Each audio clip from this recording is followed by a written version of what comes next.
잠시 후 1시부터 제8회 세계인문학포럼 개회식을 시작하도록 하겠습니다. 장내에 계신 귀빈분들께서는 입장해 주시기 바랍니다.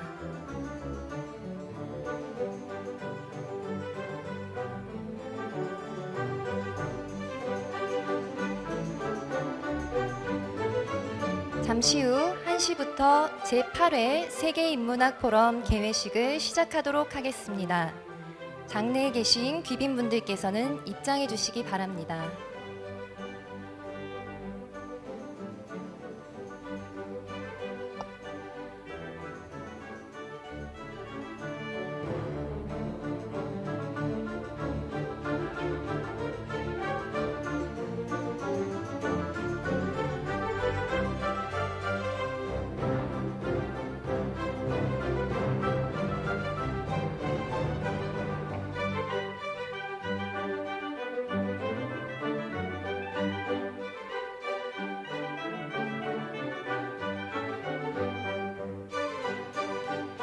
잠시 후 제8회 세계인문학포럼 개회식을 시작하도록 하겠습니다.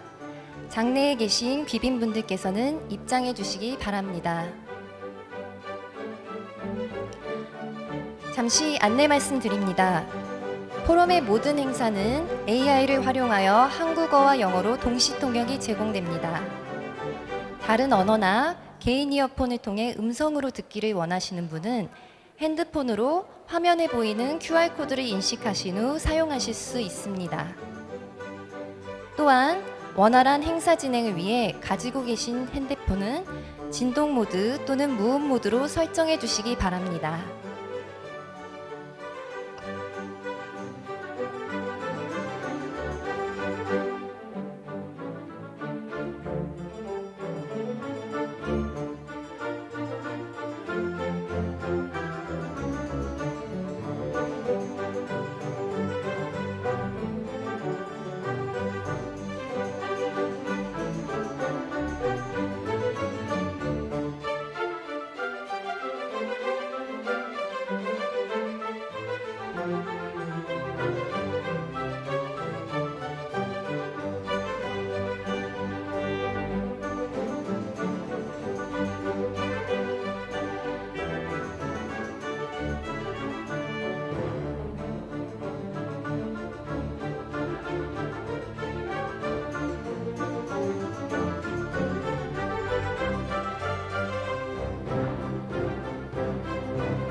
네, 앞쪽에 자리가 많이 비어 있습니다.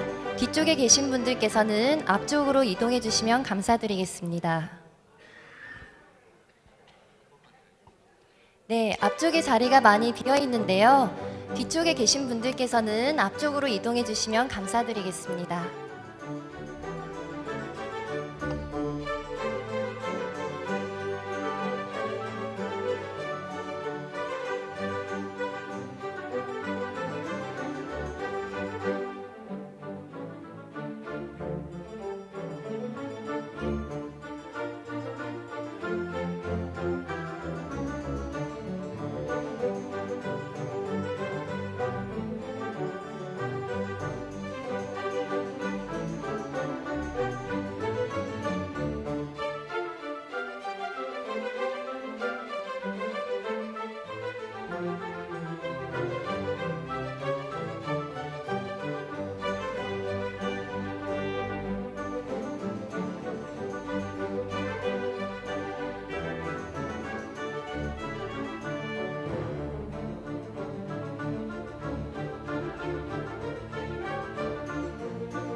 먼저 인사드리겠습니다. 오늘 개회식 사회를 맡은 숭실대학교 교수 임수연입니다.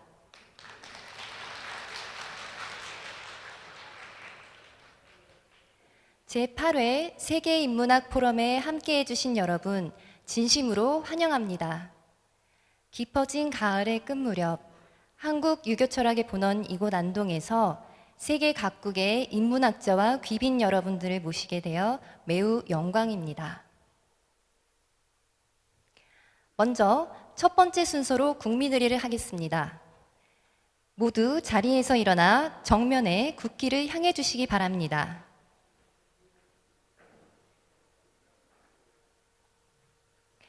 국기에 대하여 경례.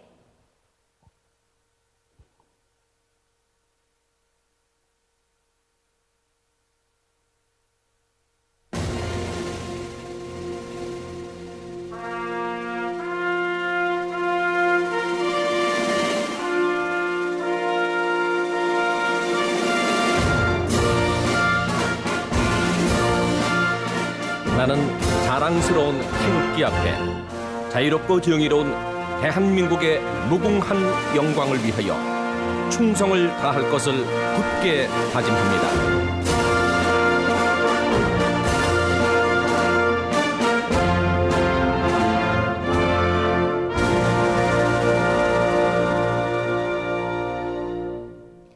바로 모두 자리에 앉아주시기 바랍니다. 애국가는 생략하도록 하겠습니다.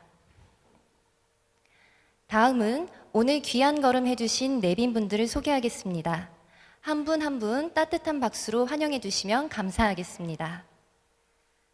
우선 홍원아 한국연구재단 이사장님 참석해 주셨습니다.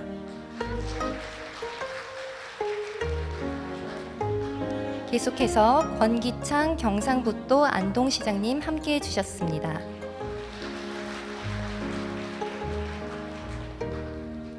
그리고 김선욱 제8회 세계인문학포럼 추진위원장님 함께하고 계십니다.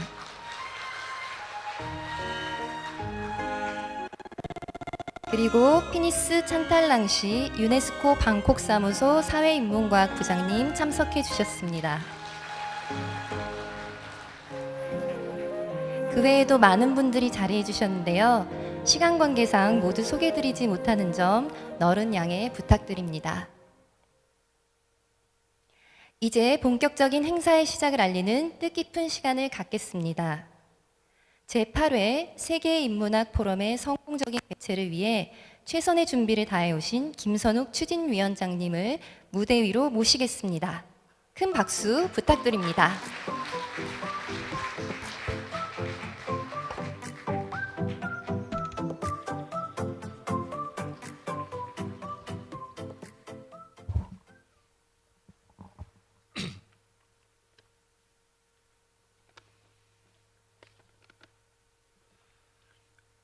Distinguished President of the National Research Foundation of Korea,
but I sincerely hope you will be inspired to return, even without a specific invitation, to continue this vital conversation. Until then, please foster the connections you make here and create new opportunities for mutual exchange. To all our participants, once again, a most profound welcome. Thank you very much.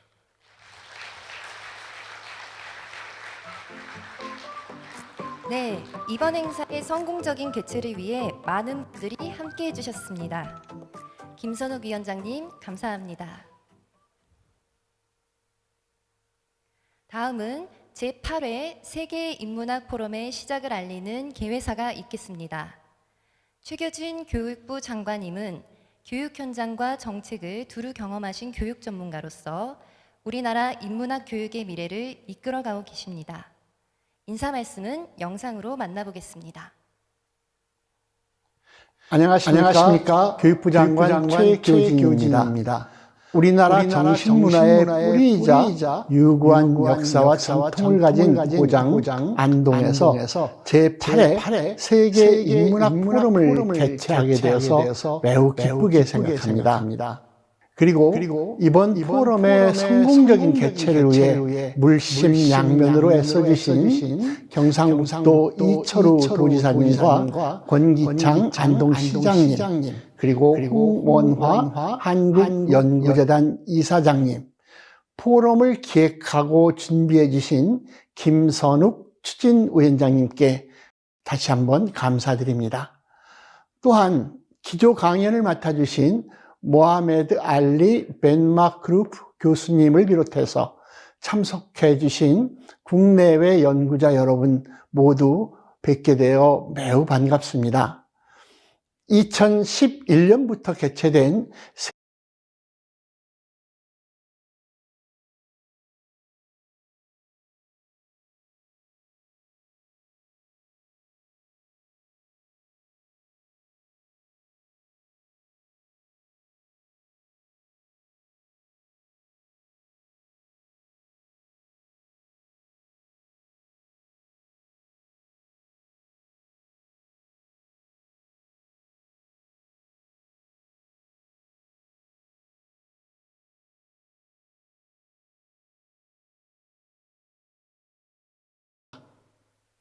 공존을 위한 모색이라는 두 개의 주제로 세계 각지에서 모인 연사가 참여하여 강연, 발표, 또 토론 등을 진행합니다.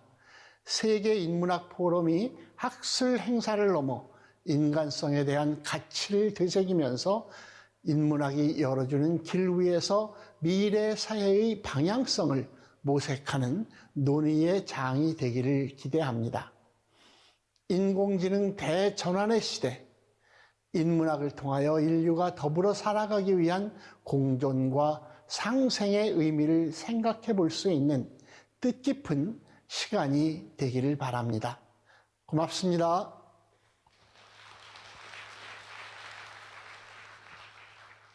네, 개회사 말씀을 전해주신 최교진 장관님 감사합니다.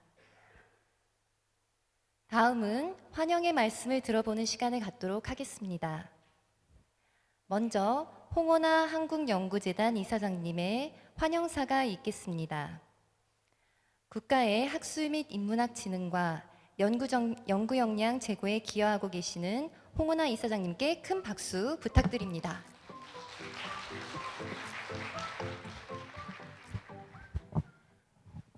예, 반갑습니다. 한국연구재단 이사장 홍원화입니다. 우리 안동이라고 이야기하면은 정말 대한민국의 정신적인 고향이라고 이야기를 해도 다들 긍정하실 거라고 믿어 심지 않습니다.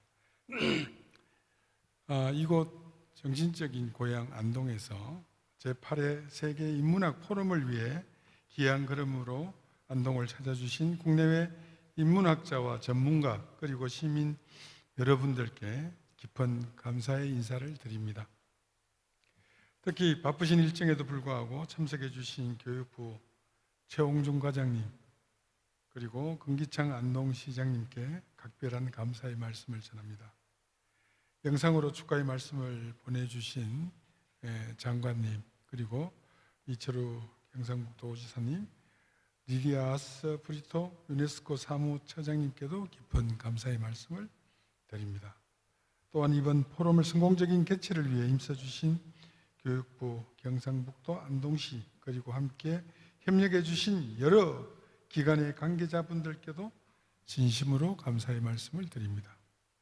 한국연구재단은 자연과학과 공학은 물론 인문사회 분야까지 폭넓게 지원하는 국내 유일한 연구지원 기관으로서 인문학이 인간과 사회 속에서 실질적 의미와 역할을 확장할 수 있도록 지속적으로 노력하고 있습니다. 2011년 처음 시작된 세계인문학포럼은 인류가 직면한 시대적 과제에 대해 세계의 석학들이 함께 모여 논의하는 글로벌 인문학 플랫폼으로 성장해 왔습니다. 이 포럼은 이제 단순한 학술 행사를 넘어 인문학의 가치와 가능성을 사회 전체와 공유하고 지식과 문화가 공존하는 인류 공동체의 미래를 함께 모색하는 뜻깊은 장으로 자리매김하고 있습니다. 올해 세계인문학 포럼은 큰 두 가지 주제를 다루고 있습니다. 첫 번째, AI 대전환 시대의 인문학, 그리고 공존을 위한 모색을 주제로 열리고 있습니다. 지금 우리는 인공지능이 인간의 사고와 감정의 영역까지 확장해가는 문명사적 전환의 한가운데 서 있습니다. AI 기술은 인류의 삶을 혁신적으로 변화시키는 동시에 인간의 존엄과 윤리, 정체성에 대한 새로운 질문도 던지고 있습니다. 이러한 변화의 흐름 속에서 인문학은 기술 발전의 속도를 따라가는 것이 아니라 인간의 본질을 지키는 인간을 위한 기술 발전이라는 방향을 제시하는 나침판의 역할을 해야 할 것입니다. 지금 모두가 보시고 계시는 것 같이 제가 한국말을 해도 실시간으로 AI가 통역을 하고 있습니다. 이런 상황 속에 인문학적인 그 방향을 오늘 참석하신 여러 연구자, 학자님들께서 잘 정립을 해 주셔야 된다라는, 나침판의 역할을 해 주셔야 된다라는 말씀을 드리겠습니다. 오랜 세월 인문 정신의 뿌리가 살아 숨 쉬어온 도시, 이곳 안동에서 세계 각국의 연구자들이 함께 사유하고 대화하며 AI 시대의 인간다움, 공존과 윤리, 인문학적 상상력의 가치를 나눔으로써 뜻깊은 공간과 시간의 향유의 기회가 되기를 간절히 소망해 봅니다. 한국연구재단은 앞으로도 AI 시대를 살아가는 인류가 더 인간적인 사회로 나아갈 수 있도록 더 적극적으로 인문학 연구를 지원해 나가겠습니다. 끝으로 포럼 준비를 위해 애쓰신 김선욱 추진위원장님과 추진위원회 위원님들 모든 분들께 감사의 인사를 드립니다. 2025년 에이펙 정상회담이 각국의 성장을 도모했다면 2025년 제8회 세계 인문학 포럼은 그 성장에 걸맞는 성숙을 모색하는 계기가 될 것으로 믿어 심지 않습니다. 감사합니다.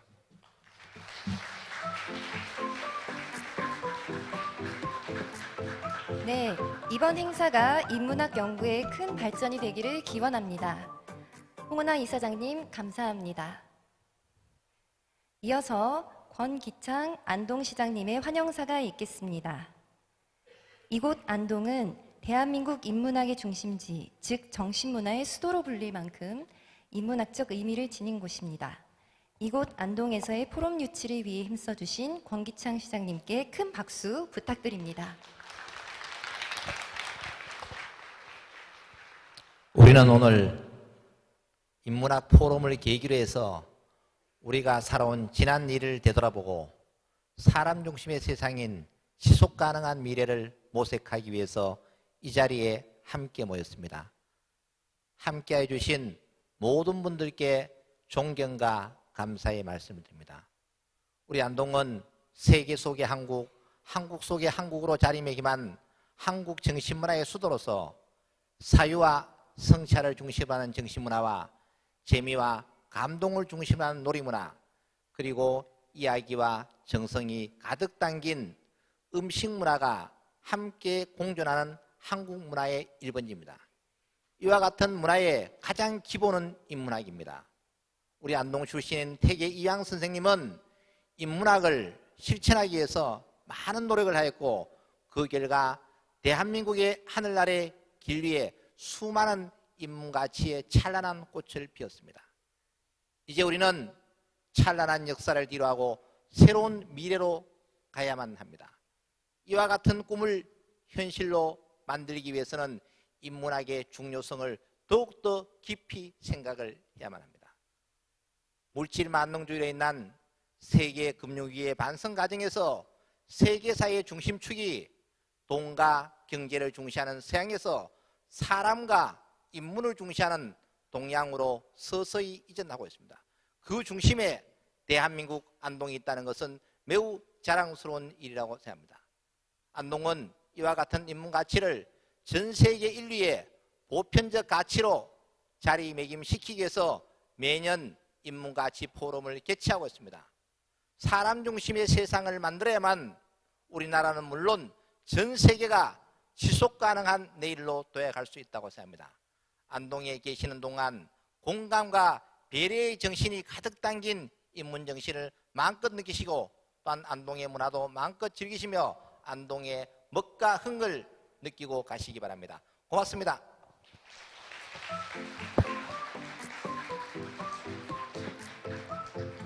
네, 오늘 말씀해 주신 것처럼 안동에서 좋은 추억을 만들어 가시기 바랍니다.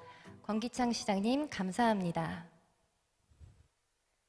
이어서 오늘 이 자리를 축하해 주시기 위해서 이철우 경상북도 도지사님께서 축사 영상 메시지를 보내주셨습니다. 함께 만나보시죠. 반갑습니다. 이철우 도지사입니다. 한국 정신문화의 수도 안동에서 제8회 세계 인문학 포럼이 열리게 되어 매우 뜻깊게 생각합니다. 깊이 있는 담론의 장을 마련해 주신 김선욱 추진위원장님과 관계자분들께 진심으로 감사드립니다. 지금 우리는 AI 혁명이 이끄는 거대한 전환의 시대를 살고 있습니다. 기술이 인간의 한계를 넘어서는 이때 우리는 다시 묻습니다. 사람이란 무엇인가? 인간다움을 지키며 공존의 길을 찾는 일, 그 해답은 바로 인문학 속에 있습니다. 경상북도는 인문 정신을 바탕으로 기술과 사람이 다 함께 행복한 세상을 만들어가고 있습니다. 특히 지난주 경주에서 성공적으로 마무리된 에이펙 정상회의는 그 노력의 결실이자 경상북도를 세계 속에 우뚝 세운 역사적인 순간이었습니다. 이제 그 성과를 이어 포스트 에이펙 문화와 평화의 메카가 될 경주 포럼을 전략적으로 준비해 세계 중심의 글로벌 경북을 만들어 가겠습니다. 이번 세계 인문학 포럼 역시 그 여정을 함께하는 지혜의 플랫폼이 되기를 바랍니다. 세계 인문학 포럼 화이팅!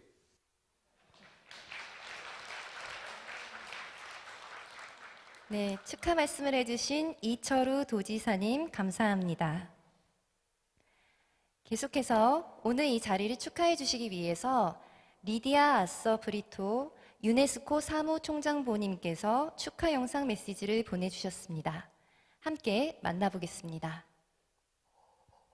Excellencies, distinguished guests, it is an honor to speak on behalf of UNESCO at this 8th World Humanities Forum.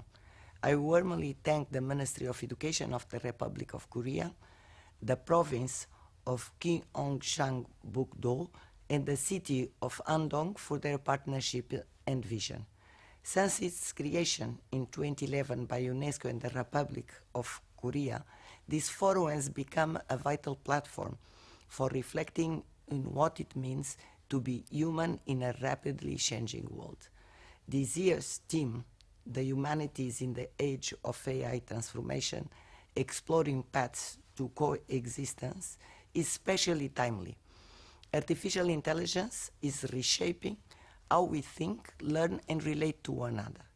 It influences how knowledge is produced, creativity expressed, and decisions made, even how we perceive ourselves as human. These shifts demand more than a technical or regulatory solutions. They call for ethical reflection, cultural understanding, and the philosophical depth, the essence of the humanities. UNESCO's social and human science sector leads these efforts. The recommendation on the ethics of artificial intelligence, adopted in 2021 by all member states, offer a global framework to ensure AI serves humanity and protects human rights. Through the management of social transformation program, UNESCO studies how technology shapes societies and promote inclusive, evidence-based policies so that no one is left behind. This work advances UNESCO mission to foster coexistence, reminding us that technological progress must go hand in hand with human progress, grounded in diversity, solidarity, and shared humanity. I wish you a very successful forum. I thank you.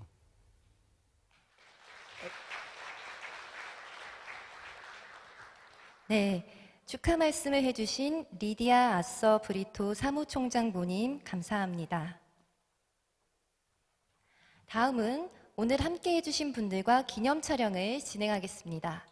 호명되신 내빈들께서는 무대로 올라와 주시길 바랍니다. 홍원아 한국연구재단 이사장님, 권기창 안동시장님, 최홍준 교육부 학수연구정책과장님, 전우연 한국연구재단 인문사회연구본부장님, 김진희 안동시 평생복지국장님, 김선욱 제8회 세계인문학포럼 추진위원장님, 모하메드 알리 벤마크루프 모하메드 6세 폴리테크닉 대학교 교수님, 아메드 나심 바르카위 후자이라 철학의 집 학장님, 피니스 찬탈랑시 유네스코 방콕 사무소 사회인문과학 부장님, 권헌익 케임브리지 대학교 석좌 교수님, 김혜숙 국제철학연맹 회장 전 이화여대 총장님, 손동현 우성정보대학교 총장 제4회 세계인문학포럼 추진위원장님, 이창규 중앙대학교 부총장님, 박진영 아메리칸 대학교 교수님, 정원섭 경남대학교 교수님,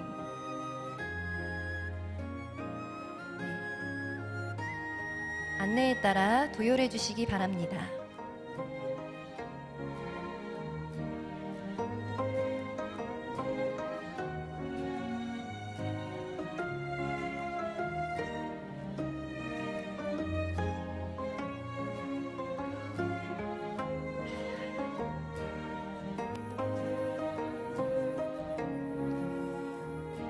네, 이어질 제8회 세계인문학포럼에 많은 관심 부탁드립니다.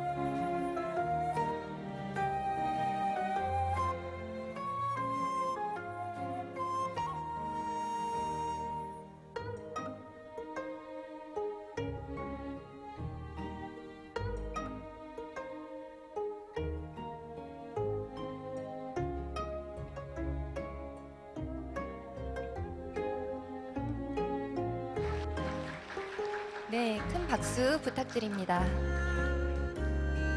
네, 감사합니다. 촬영 마무리하겠습니다. 내빈 분께서는 앉아 계셨던 자리로 다시 착석해 주시면 감사드리겠습니다.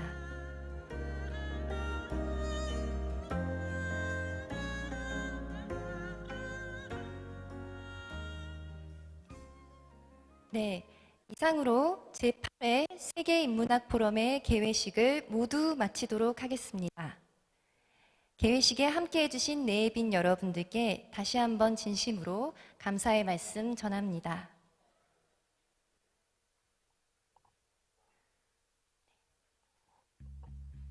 네, 이어서 기조강연이 계속 진행되겠습니다. 자리에서 잠시 기다려 주시면 감사하겠습니다.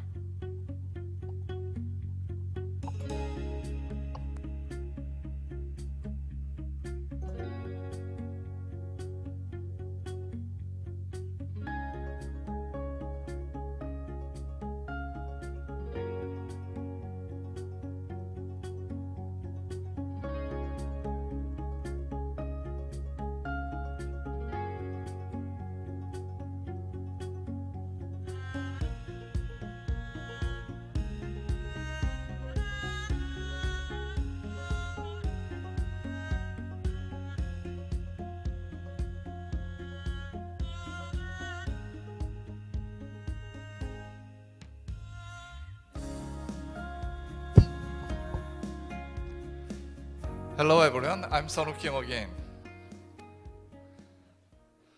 It's truly my pleasure to host today's keynote speech.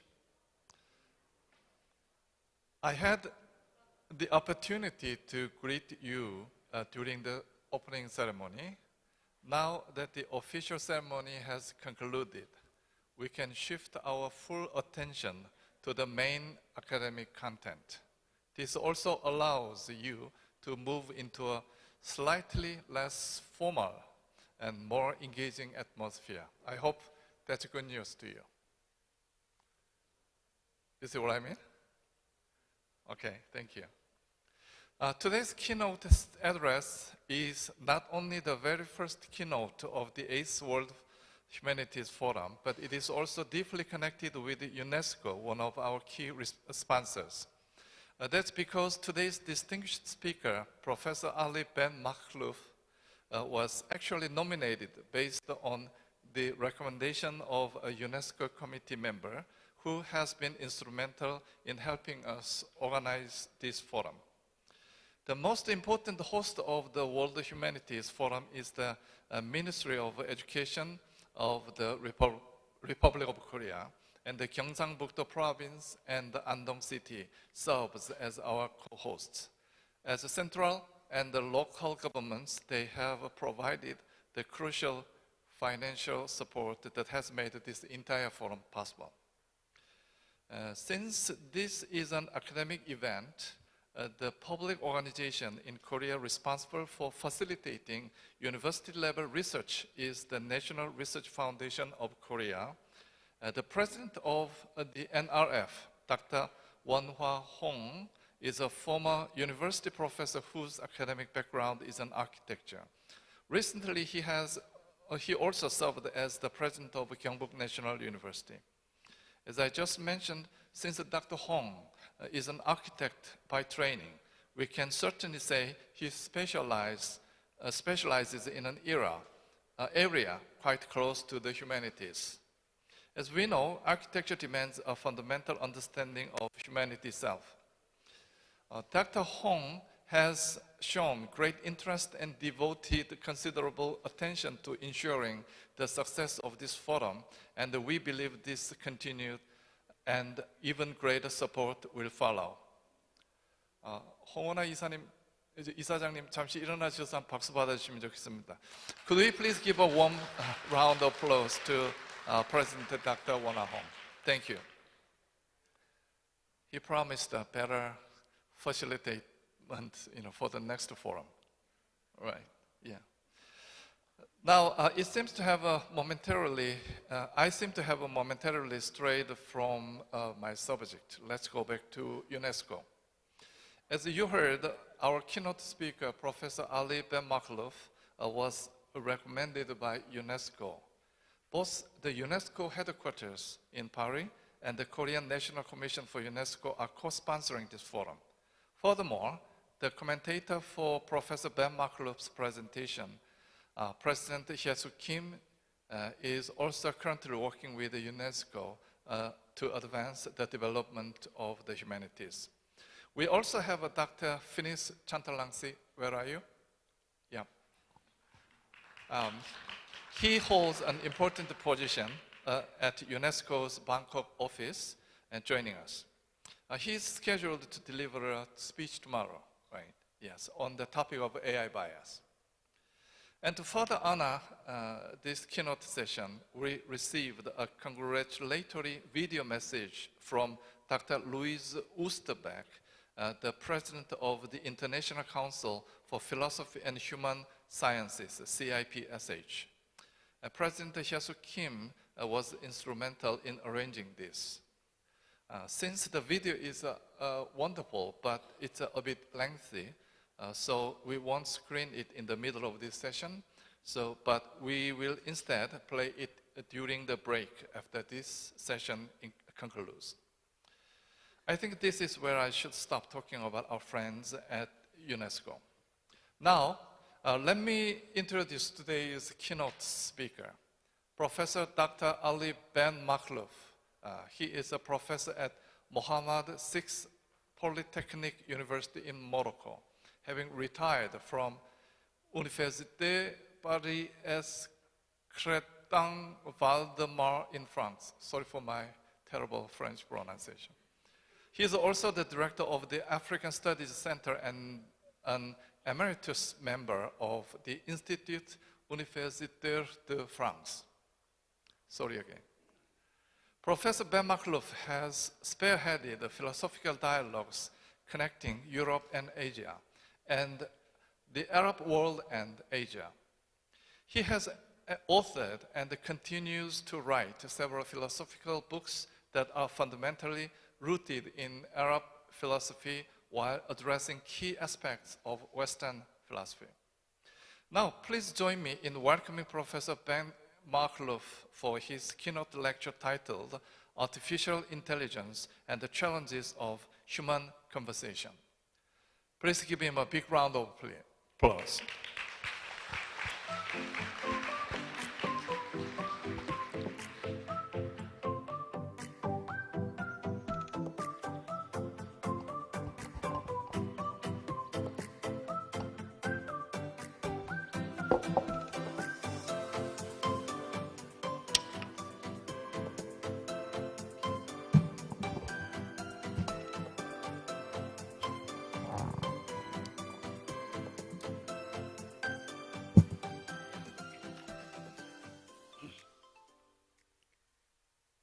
Thank you very much, Mr. Seon-woo Kim, for your generous presentation, introduction to myself. Gamsa Hamnida, I think it's what we say here.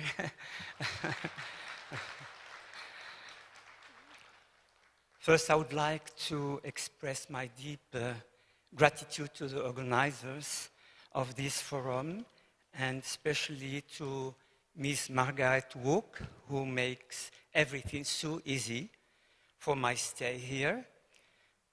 Gamsa Hamnida, Ms. Margaret. To Mr. Seon-woo Kim, the moderator of this session. To Ms. Hye-soo Kim, who will be my discussant. To Mr. Finit Chantalansky, the regional advisor for human and social sciences at UNESCO Asia area. Thank you so much. So, as you see on the slide, the first slide, my title is about really how AI today is challenging our human conversation. Some elements about what I will be saying today. First, I will try to give a very,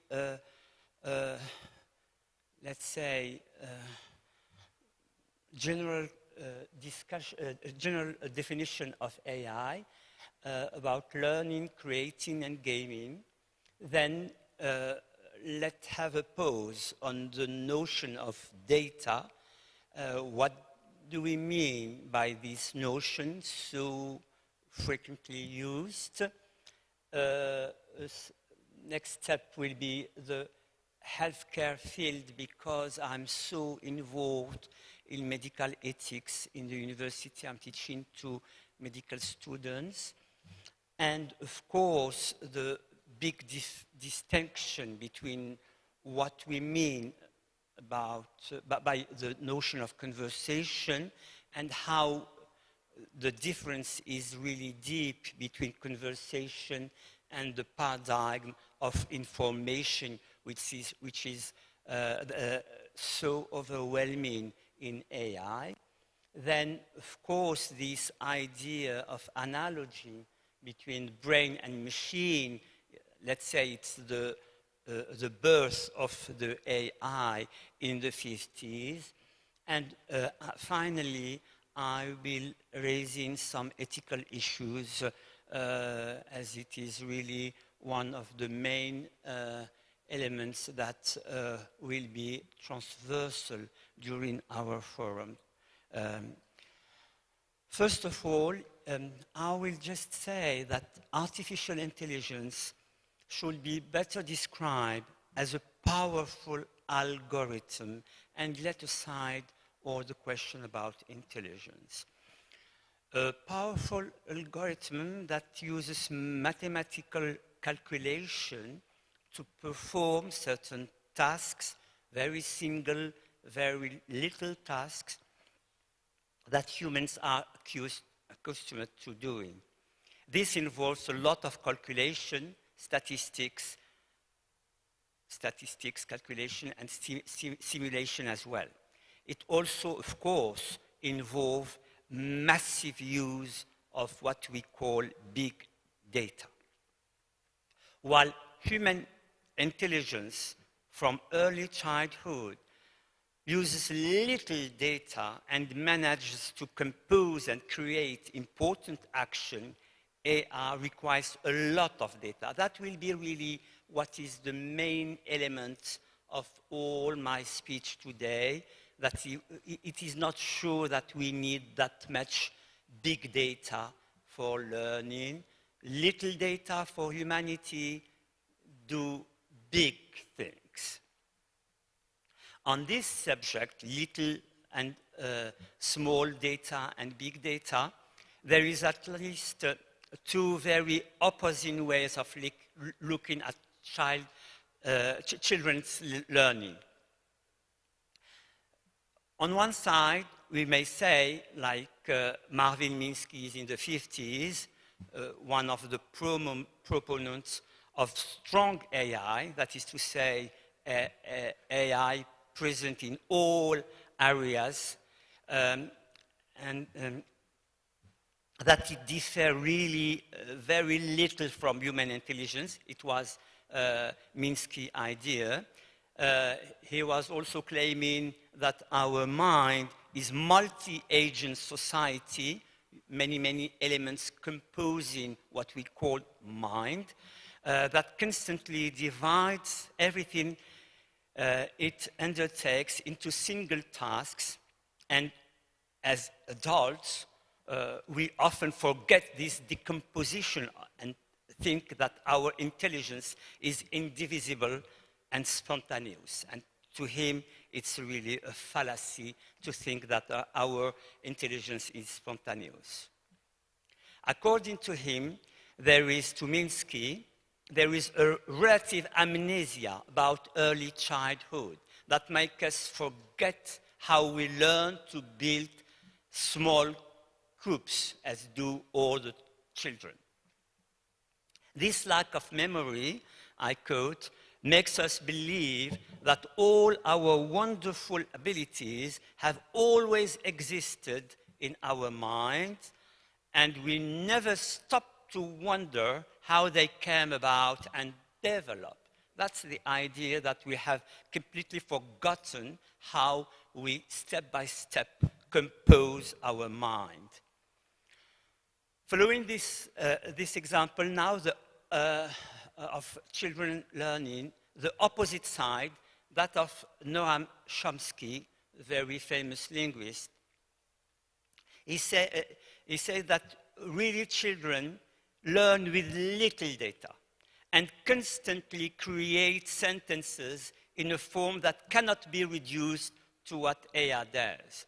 Humans with little data use negation, imagination, modalities, what could be, what could have happened, what could be wished, and so on, in a way that AI cannot simulate.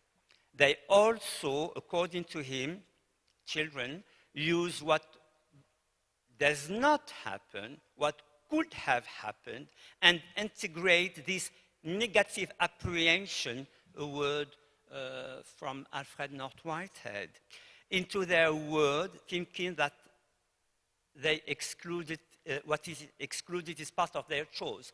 That is to say, when you are just thinking of something that you are not doing, it's a negative apprehension. But what you have not chosen is part of what you have chosen. And all this excluded word is part of your word. And this is very important, not just the flow of informations, but also the negation of what is part of your word. Luke Julia, one of the inventors of the Siri voice assistant, emphasizes this kind of modality, saying that our intelligence is multimodal. It uses not only what we see, the paradigms of vision is so important in AI, and we have to relativize it. It uses not only what we see, but also on our other senses, context, and many other things that are much more difficult to model than an image. We are really big facilities now to give model to images, but we are not, as humankind, dealing only with images. Not to mention, of course, the ludic aspect made up of absurdity and logic, as Lewis Carroll knew how to do in his writing, particularly in Alice's Adventures in Wonderland. I will be back to Lewis Carroll in a moment. Every page of this book, Alice in Wonderland, fills up with wonder and amazement at the author's boundless creativity. And we celebrate conversation as a challenge of the mind, saying always, as an advice of the caterpillar in this book, never lose your temper, keep your temper. And you know, Alice is really living in a very hostile world, and she has to face this strange world, and it is really a beautiful metaphor for a world that is not tailored to our desires, in which we are called to live. There are therefore creative faculties, such as this parable of our world seen through the eyes of a child, seemingly lost in her dreams and engaged in constant conversation with all kinds of living beings, if you remember this tale. Faculties that are not projected onto AI to be reinforced in their achievements. Alice lives in a world that puts her to the test. I have mentioned here the power of literature and of human and social sciences. Let me share with you this beautiful word from Iris Murdoch, who wrote this. She's completely contesting the idea that there is two cultures, human social culture on one side and science and techniques on the other side. There is only one culture, of which science, so interesting and so dangerous, is now an important part, certainly. But the most essential and fundamental aspect of culture is the study of literature, since this is an education in how to picture and understand human situation. Let me here say something very important. We are always trying to construct pictures and to try to resemble these kind of pictures. It's really a moral moral issue about creating pictures and trying to resemble these pictures. So we are men and mortal agents before we are scientists, and the place of science in human life must be discussed in words. This is why it is and always be more important to know about Shakespeare than to know about any scientist. And if there is a Shakespeare of science, his name is Aristotle. That's a beautiful idea. We have only one culture with the most important one part is human sciences, social sciences, literature that are shaping our, and deeply shaping our complexity as humankind. Second, I told you in my introduction that I will be focusing on the notion of data. The notion of data is, let's say, completely made of so many biases and prejudices, and I will be focusing on the cognitive deficit that can lead to greater exposure to vulnerability through AI.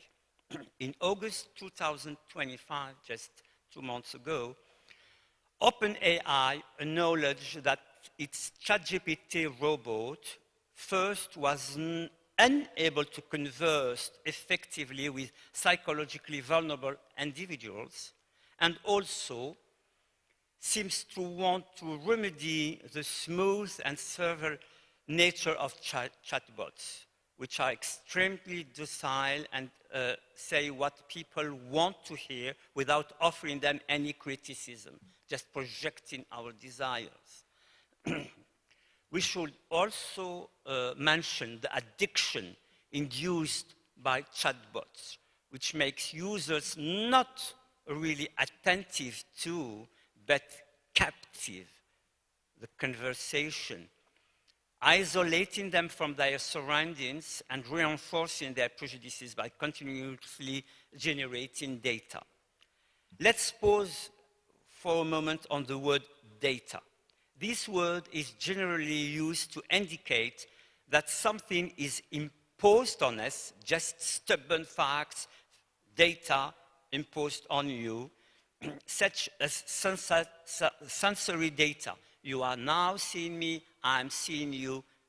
We are really here in the realm of data.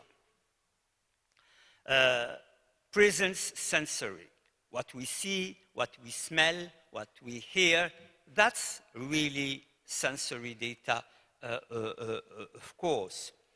So it is very limited. Let's say we are out of this room, no more sensory data. So the word of data, in the main of what it is really given, is very limited.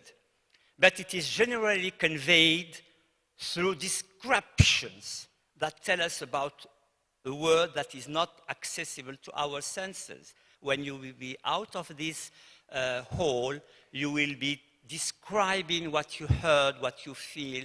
You will not be facing any data. You will be facing reasoning and inferences.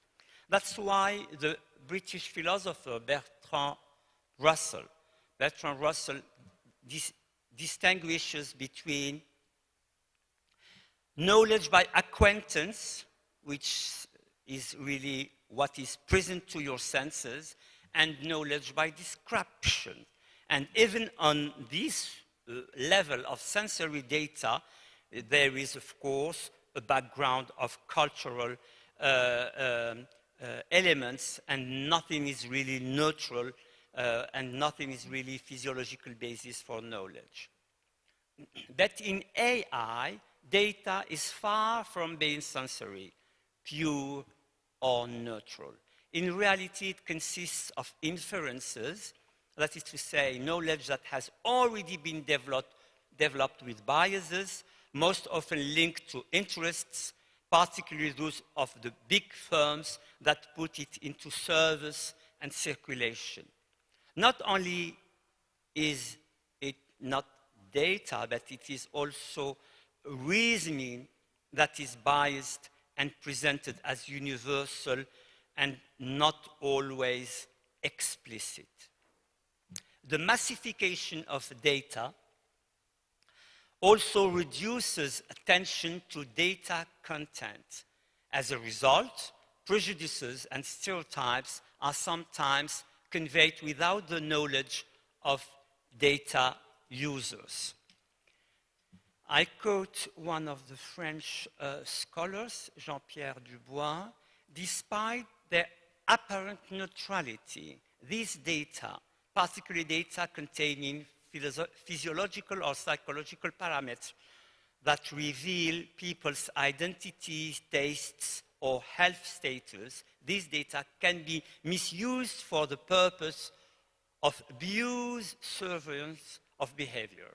For example, by analyzing the food preferences of travelers or supermarket customers, it is possible to obtain information about consumers' personal beliefs or other elements that could be used for market research without their knowledge, the knowledge of the users, consent of the users, or in their best interests, and therefore under ethically unjustifiable conditions.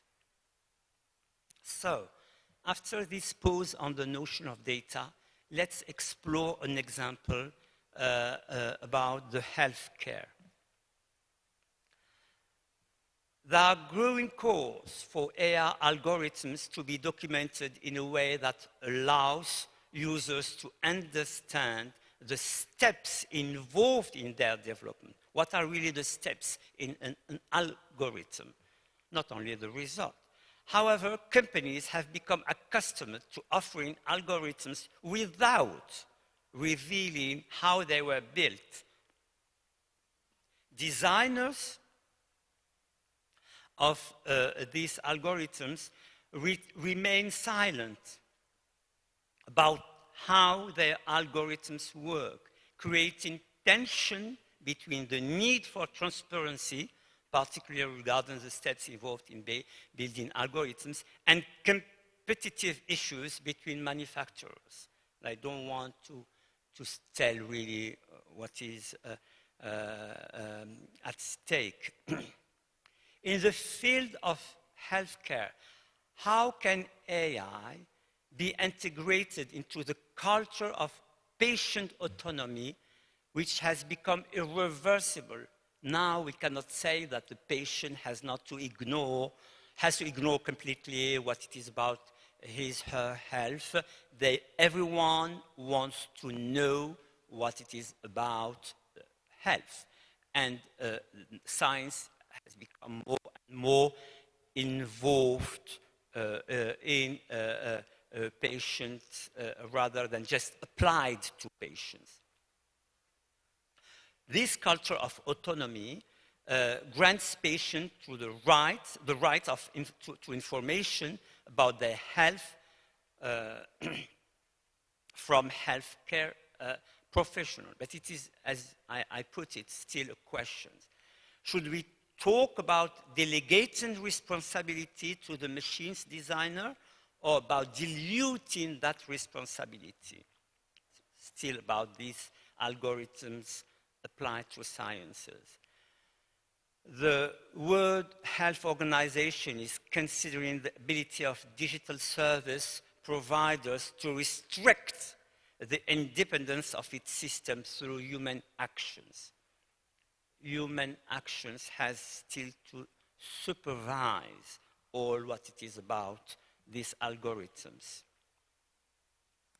And if AI is a set of single tasks, as I said, ethics refer to the non-specific task that is of human supervision and evaluation, which should allow for compensation in the event of decision made on the basis of algorithms that are harmful. In particular, this involves assessing the share of responsibility that falls to the soft power designer and that which falls to the user. Many issues about this sharing responsibility today. Let me quote, we have already saw something from UNESCO 2021, but at the same moment, the Article 17 of the French bioethics law states this: healthcare professionals who decide to use a medical device involving algorithmic data processing based on machine learning from big data for prevention, diagnosis, or treatment purposes shall ensure that the person concerned had been informed and were applied, warned of the resulting interpretation. I will add something, not only warned of the resulting interpretation, but really be aware of what is understood by the patient. It's not just a question of giving information, it's a question of how the patient is really comprehending, understanding what it is at stake. And the term comprehension, understanding, has to be really added every time here. There are concerns about security and accumulation of personal data on individuals' choices, tastes, and behavior, as I said, which give rise to what the WHO refers to as behavioral data surplus. Too many data that are not completely needed, that are not completely aimed to therapeutic purposes, and that serves other purposes. Behavioral data surplus. These concerns are particularly acute in the health and social protection sector, which requires a higher level of data protection due to the higher sensitive nature of the data involved. Now, I move to really comparing conversation and information. Recently, so-called conversational robots, known also as conversational agents, have been, as you know, much developed. Is it really conversation? Having a conversation with someone means talking with your body, allowing for silence, sitting or standing. You are not saying the same words if you sit, if you stand up. Using a tone that changes according to the other person's reaction, and also engaging in a degree of playfulness in any conversation, to such an extent that it is often playfulness that has been used to describe conversation, as evidenced by the writings of Montaigne, French 16th century philosophers, or Wittgenstein, 20th century philosopher, on this subject. They were just saying that to speak about conversation is to use a metaphor of tennis play. Because to speak to someone is just to compare to send a ball. And you wait for a ball that is sent to you. Depending on the force of the ball, depending on the direction of the ball, you return the ball in a different way each time. This metaphor also emphasizes the direction of speech. Conversation is about orientation, not just content as it is in information. Direction implies a specific conversation from a person, one person to another, rather than expectation based on content. Conversing with a human being means taking the risk of being contradicted or contradicting others.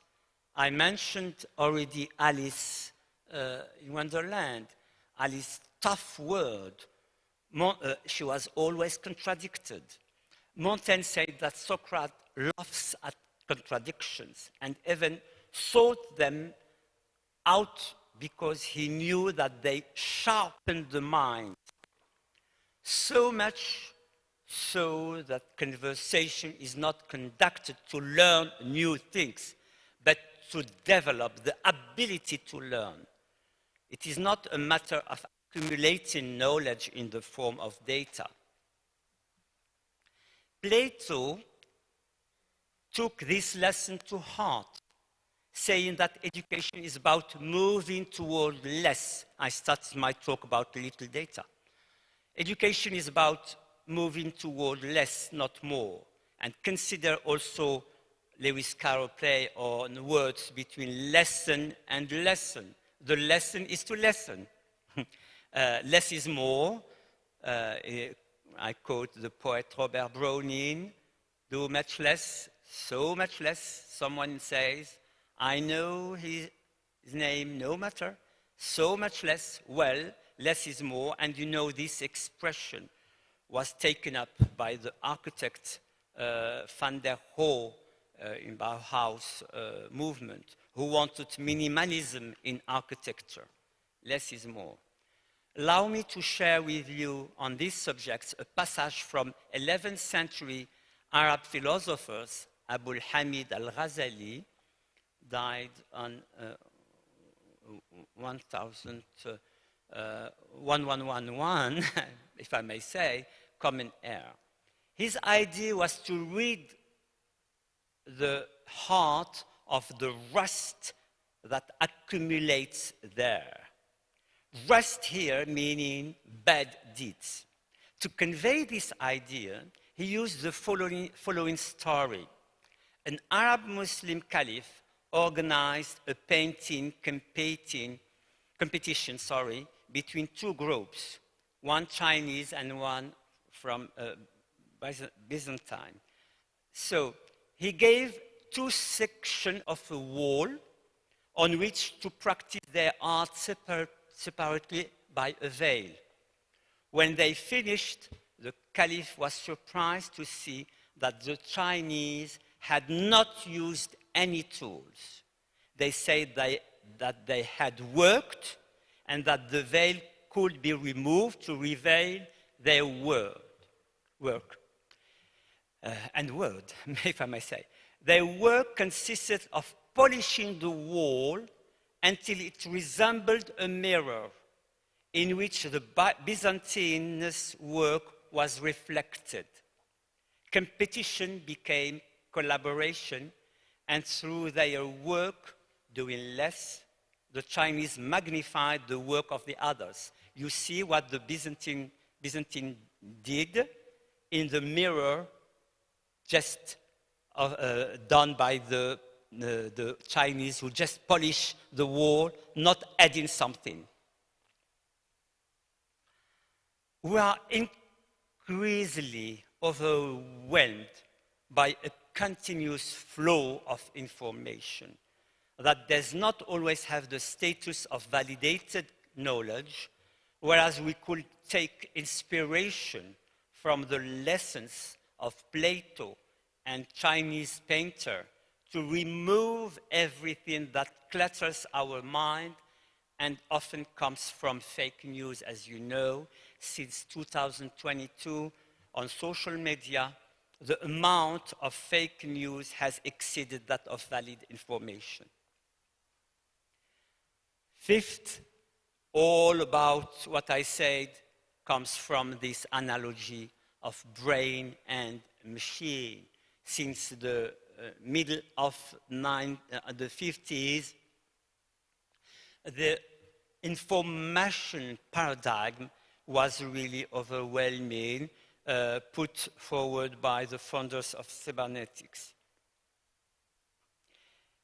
But it is one thing to talk about the brain in information terms, and quite another to reduce all knowledge to information. Our neurons are thought to be, in the cybernetic model, information processing machines. And with this idea that all is about controlling the analogies between organisms and machines. It is one of the definitions we give to cybernetics. And then we adopt this metaphor, that is to say that neural activity is thought to be a coding activity based on the binary principle of rest, action, inhibition, excitation. It is easy then, in this metaphor, to conclude that the speciality of neurons, is like a network that represents informational states governed by logical operations such as conjunction, neurons together, disjunction, separate neurons, implication from one neuron to another. The informational metaphor is used to describe the relationship between the brain and thought. Both are considered process information at different levels of representation and organization. Embedded in this paradigm of information and single tasking, the human brain has become involved in mechanical tasks as if it functions like a calculating machine. But it is really difficult to project onto the human brain, the performance of a single task or a combination of single tasks. I was a long time member and vice president of the French Committee of Health Sciences in France from 2008 to 2016, and then I conducted a report on functional magnetic resonance imaging with the neurologist Marie-Germaine Bousser. And what really functional magnetic resonance imaging, fMRI, show is the studies of this show is that there is not necessary, and that's very important, a correlation between the amount of activity revealed in the image and the physiological importance of the task being performed. We cannot just be focusing on task and function. Similarly, the area of the brain highlighted by fMRI does not indicate that this area is devoted to a single function. You can have a high activity with not really a big function or huge function. Neuronal activity is not directly correlated with the importance of the function. That's very important. And the blood oxygenation level dependent, what we call the BOLD signal, measured by fMRI, is not a direct image of neuronal activity, nor is neural activity a direct image of the brain states, nor the brain states the image of the mind. The BOLD signal only measures the metabolic changes associated with neural activity, so it's very fragmentary and very modest. Philosophers have never spoken of knowledge in terms of addiction. On the contrary, the more we know, the more we develop the means of knowing, not only in quantity but also in quality, and conversations remain the human means not only of sharing pleasure, of talking, but also of building common projects, social projects, collective projects. However, the cognitive abilities of human beings are increasingly being called into question by the use of ChatGPT. Studies such as the one conducted by MIT researcher Natalia Kosmina show that, just this year, show that memory, attention, and planning skills are in the long run atrophied by the exclusive use of ChatGPT. That's very important. Add to this the fact that the digital distraction reduces our ability to concentrate and undermine our attention span.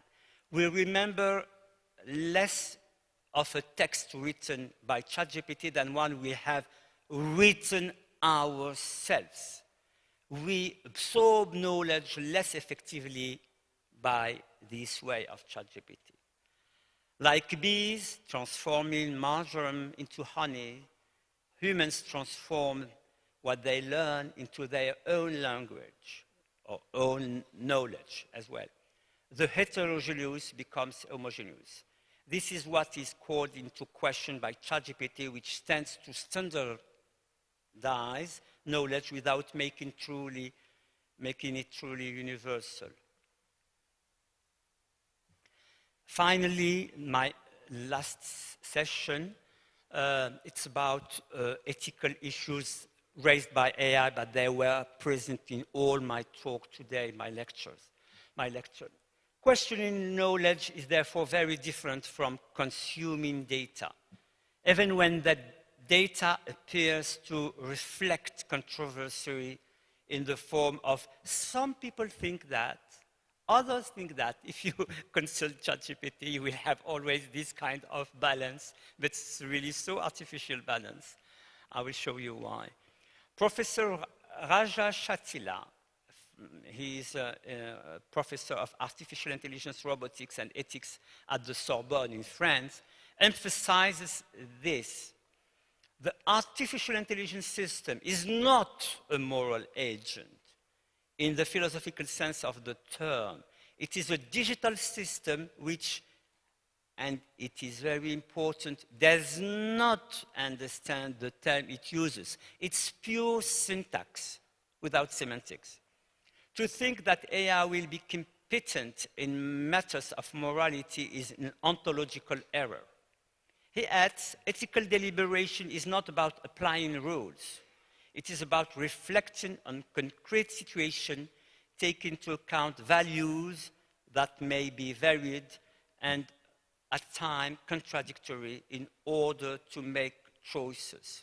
I add something to this, going further, because it's not only a matter of making choices. No, we have to prepare our choices. Between two actions we chose, between two choices, there is an interval, and it is during this interval that the choice is made. And this interval is so important. This interval is very difficult to simulate in a chatbot or conversation agent. The interval between two actions, two choices, requires reflection that constantly weights up the available arguments, concrete situation, and context. More and more, I'm deeply convinced that it is not the immediate choice that qualify really what we are doing. What qualifies what we are doing is the interval between two choices, how you are preparing your choice, how you are preparing your decision. And it is what I call attention. Attention. We have a really rich vocabulary when it comes to talking about will, free will, choice, power, control, but a very poor vocabulary when it comes to talking about attention. The automatic nature of data and its massification do not allow attention to be exercised, not to mention that most of it is forgotten as soon as it is used. To nourish this vocabulary of attention, let's start with promoting a cosmic humility. We are symbiotic in the biosphere, a microcosm within the macrocosm, and with the biodiversity of which we are part, but which we also view from the outside. Unfortunately, we often only take into account the latter. That is to say, to see the biodiversity from outside and not thinking that we are part of the biodiversity. And this is what I call cosmic humility. We therefore need a complex mindset to address these issues, complexity is not only an element of analysis, it is also a mental construct. Ethics is not about listing principles such as respect, kindness, tolerance, benevolence. All these principles were established in response to ethical nightmares, to ethical scandals, as demonstrated by the Nuremberg Code of 1947 and various declarations of by international organizations, including UNESCO, such as the Helsinki Declaration and Manila Declaration, UNESCO 2005, and so on. Each time, it's not just to put principle, it's to put an end to reprehensive behavior. That is to say, at the beginning, there are infractions. There is something that is wrong that are presented to us. Humanity is built on norms, of course, but these norms come about through a process of normalization that puts an end to scandalous practices. So we have to face scandalous practices and not just to settle and fix principles. Of course, AI can fix principles. Furthermore, not all human situations involve problem solving. Some, as we have just seen, are not problems to be solved, but scandalous situations where facts and values are intertwined. To remedy this, the emotional, playful, and imaginative aspects of humanity prove to be fruitful. In the field of fiction, as in that of research, there is a way of dealing with unpredictability that does not depend only on available data. As Meno's paradox in Plato shows, if we know, it's the paradox of research. If we know what we are looking for, why to look for since we already know it? And if we don't know what we are researching, how will we know once we have obtained it that this is what we are looking for?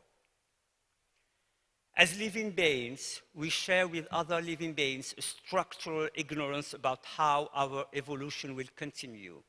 We are evolving, of course, but how? COVID-19 has shown us that it is possible for humanity as living species to face the unpredictable, which cannot be reduced to a combination of available data, and that humanity still needs models of anticipation that are not based solely on available data. Learning is not just about deduction, derivation, inferences. It is also about playfulness, imagination, as I have said many times. Lewis Carroll's famous work, Alice's Adventure in Wonderland, which is in part entirely devoted to conversation, offers language games that revive the conversation through homophonies, homonymies, creating constant surprises. You know, the beginning is beautiful. Alice was beginning to get very tired of sitting by her sister on the bank and of having nothing to do. Once or twice, she had peeped into the book her sister was reading, but it had no pictures or conversations in it. No pictures or conversations in it. And what is the use of a book without pictures or conversations? More generally, idioms, proverbs,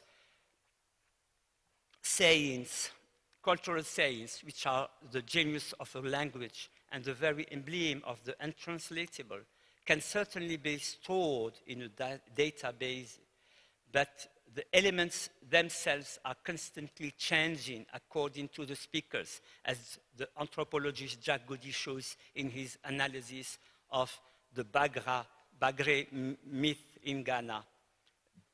In this myth, people constantly modify the myth as they recite it.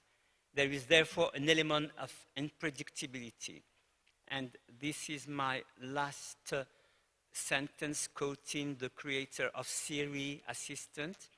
Human intelligence is capable of adapting to new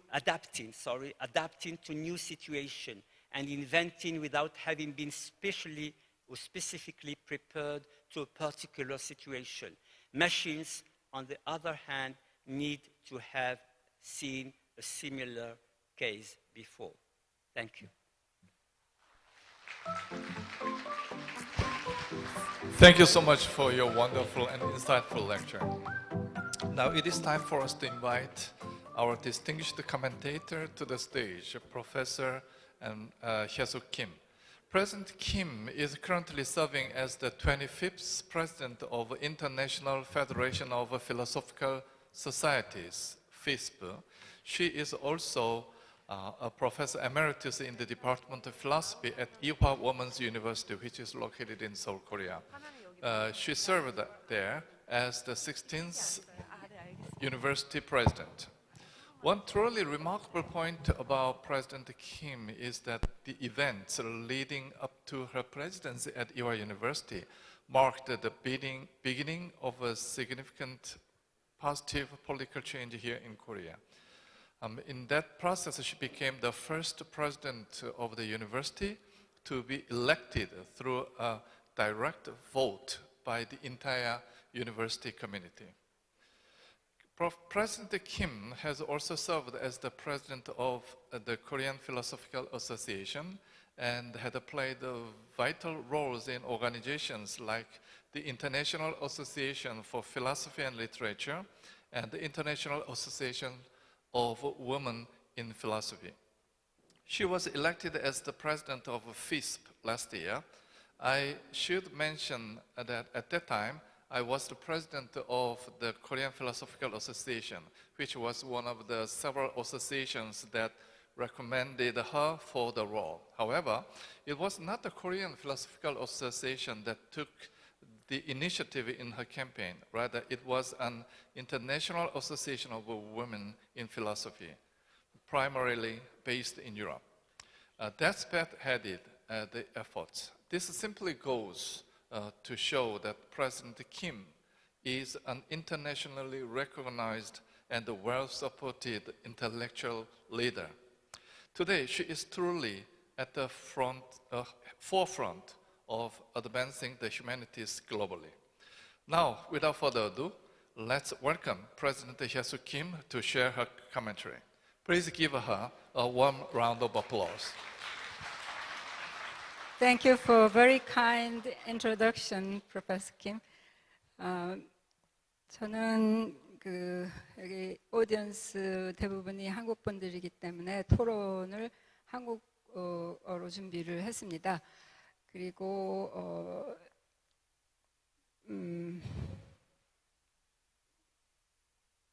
발제자를 위해서 제 토론 마지막에 잠시 영어로 질문을 좀 드리도록 하겠습니다. 오늘 이렇게 성대한 자리를 만들어주신 여러분들께 감사를 드립니다. 이런 자리가 마련되기 위해서 몇 달간의 거의 1년에 걸쳐서 얼마나 많은 준비가 있었을지 제가 잘 알고 있습니다. 세계 인문학 포럼은 초창기부터 처음 실시됐을 때부터 제가 봐왔고 또 때때로 관여를 했었기 때문에 제가 이런 자리에 이렇게 참여하게 된 것을 영광으로 생각합니다. Ali Ben Markloff. It's really difficult to pronounce his name, but Ben Markloff 교수님의 기조연설을 토론하게 된 것은 이제 영광으로 생각을 합니다. 저는 아까 소개받은 대로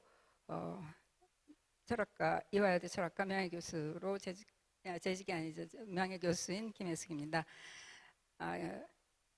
오늘 이렇게 FISP는 5년마다 월드 컨그레스 오브 필로소퍼스를 오거나이즈하는 그런 기구입니다. 제가 회장을 맡아서 작년부터 일을 하고 있습니다. 오늘 선생님께서 교수님께서 말씀해 주신 바는 이제 AI가 초래할 여러 가지 문제들을 인문학자의 관점에서 말씀해 주신 것입니다.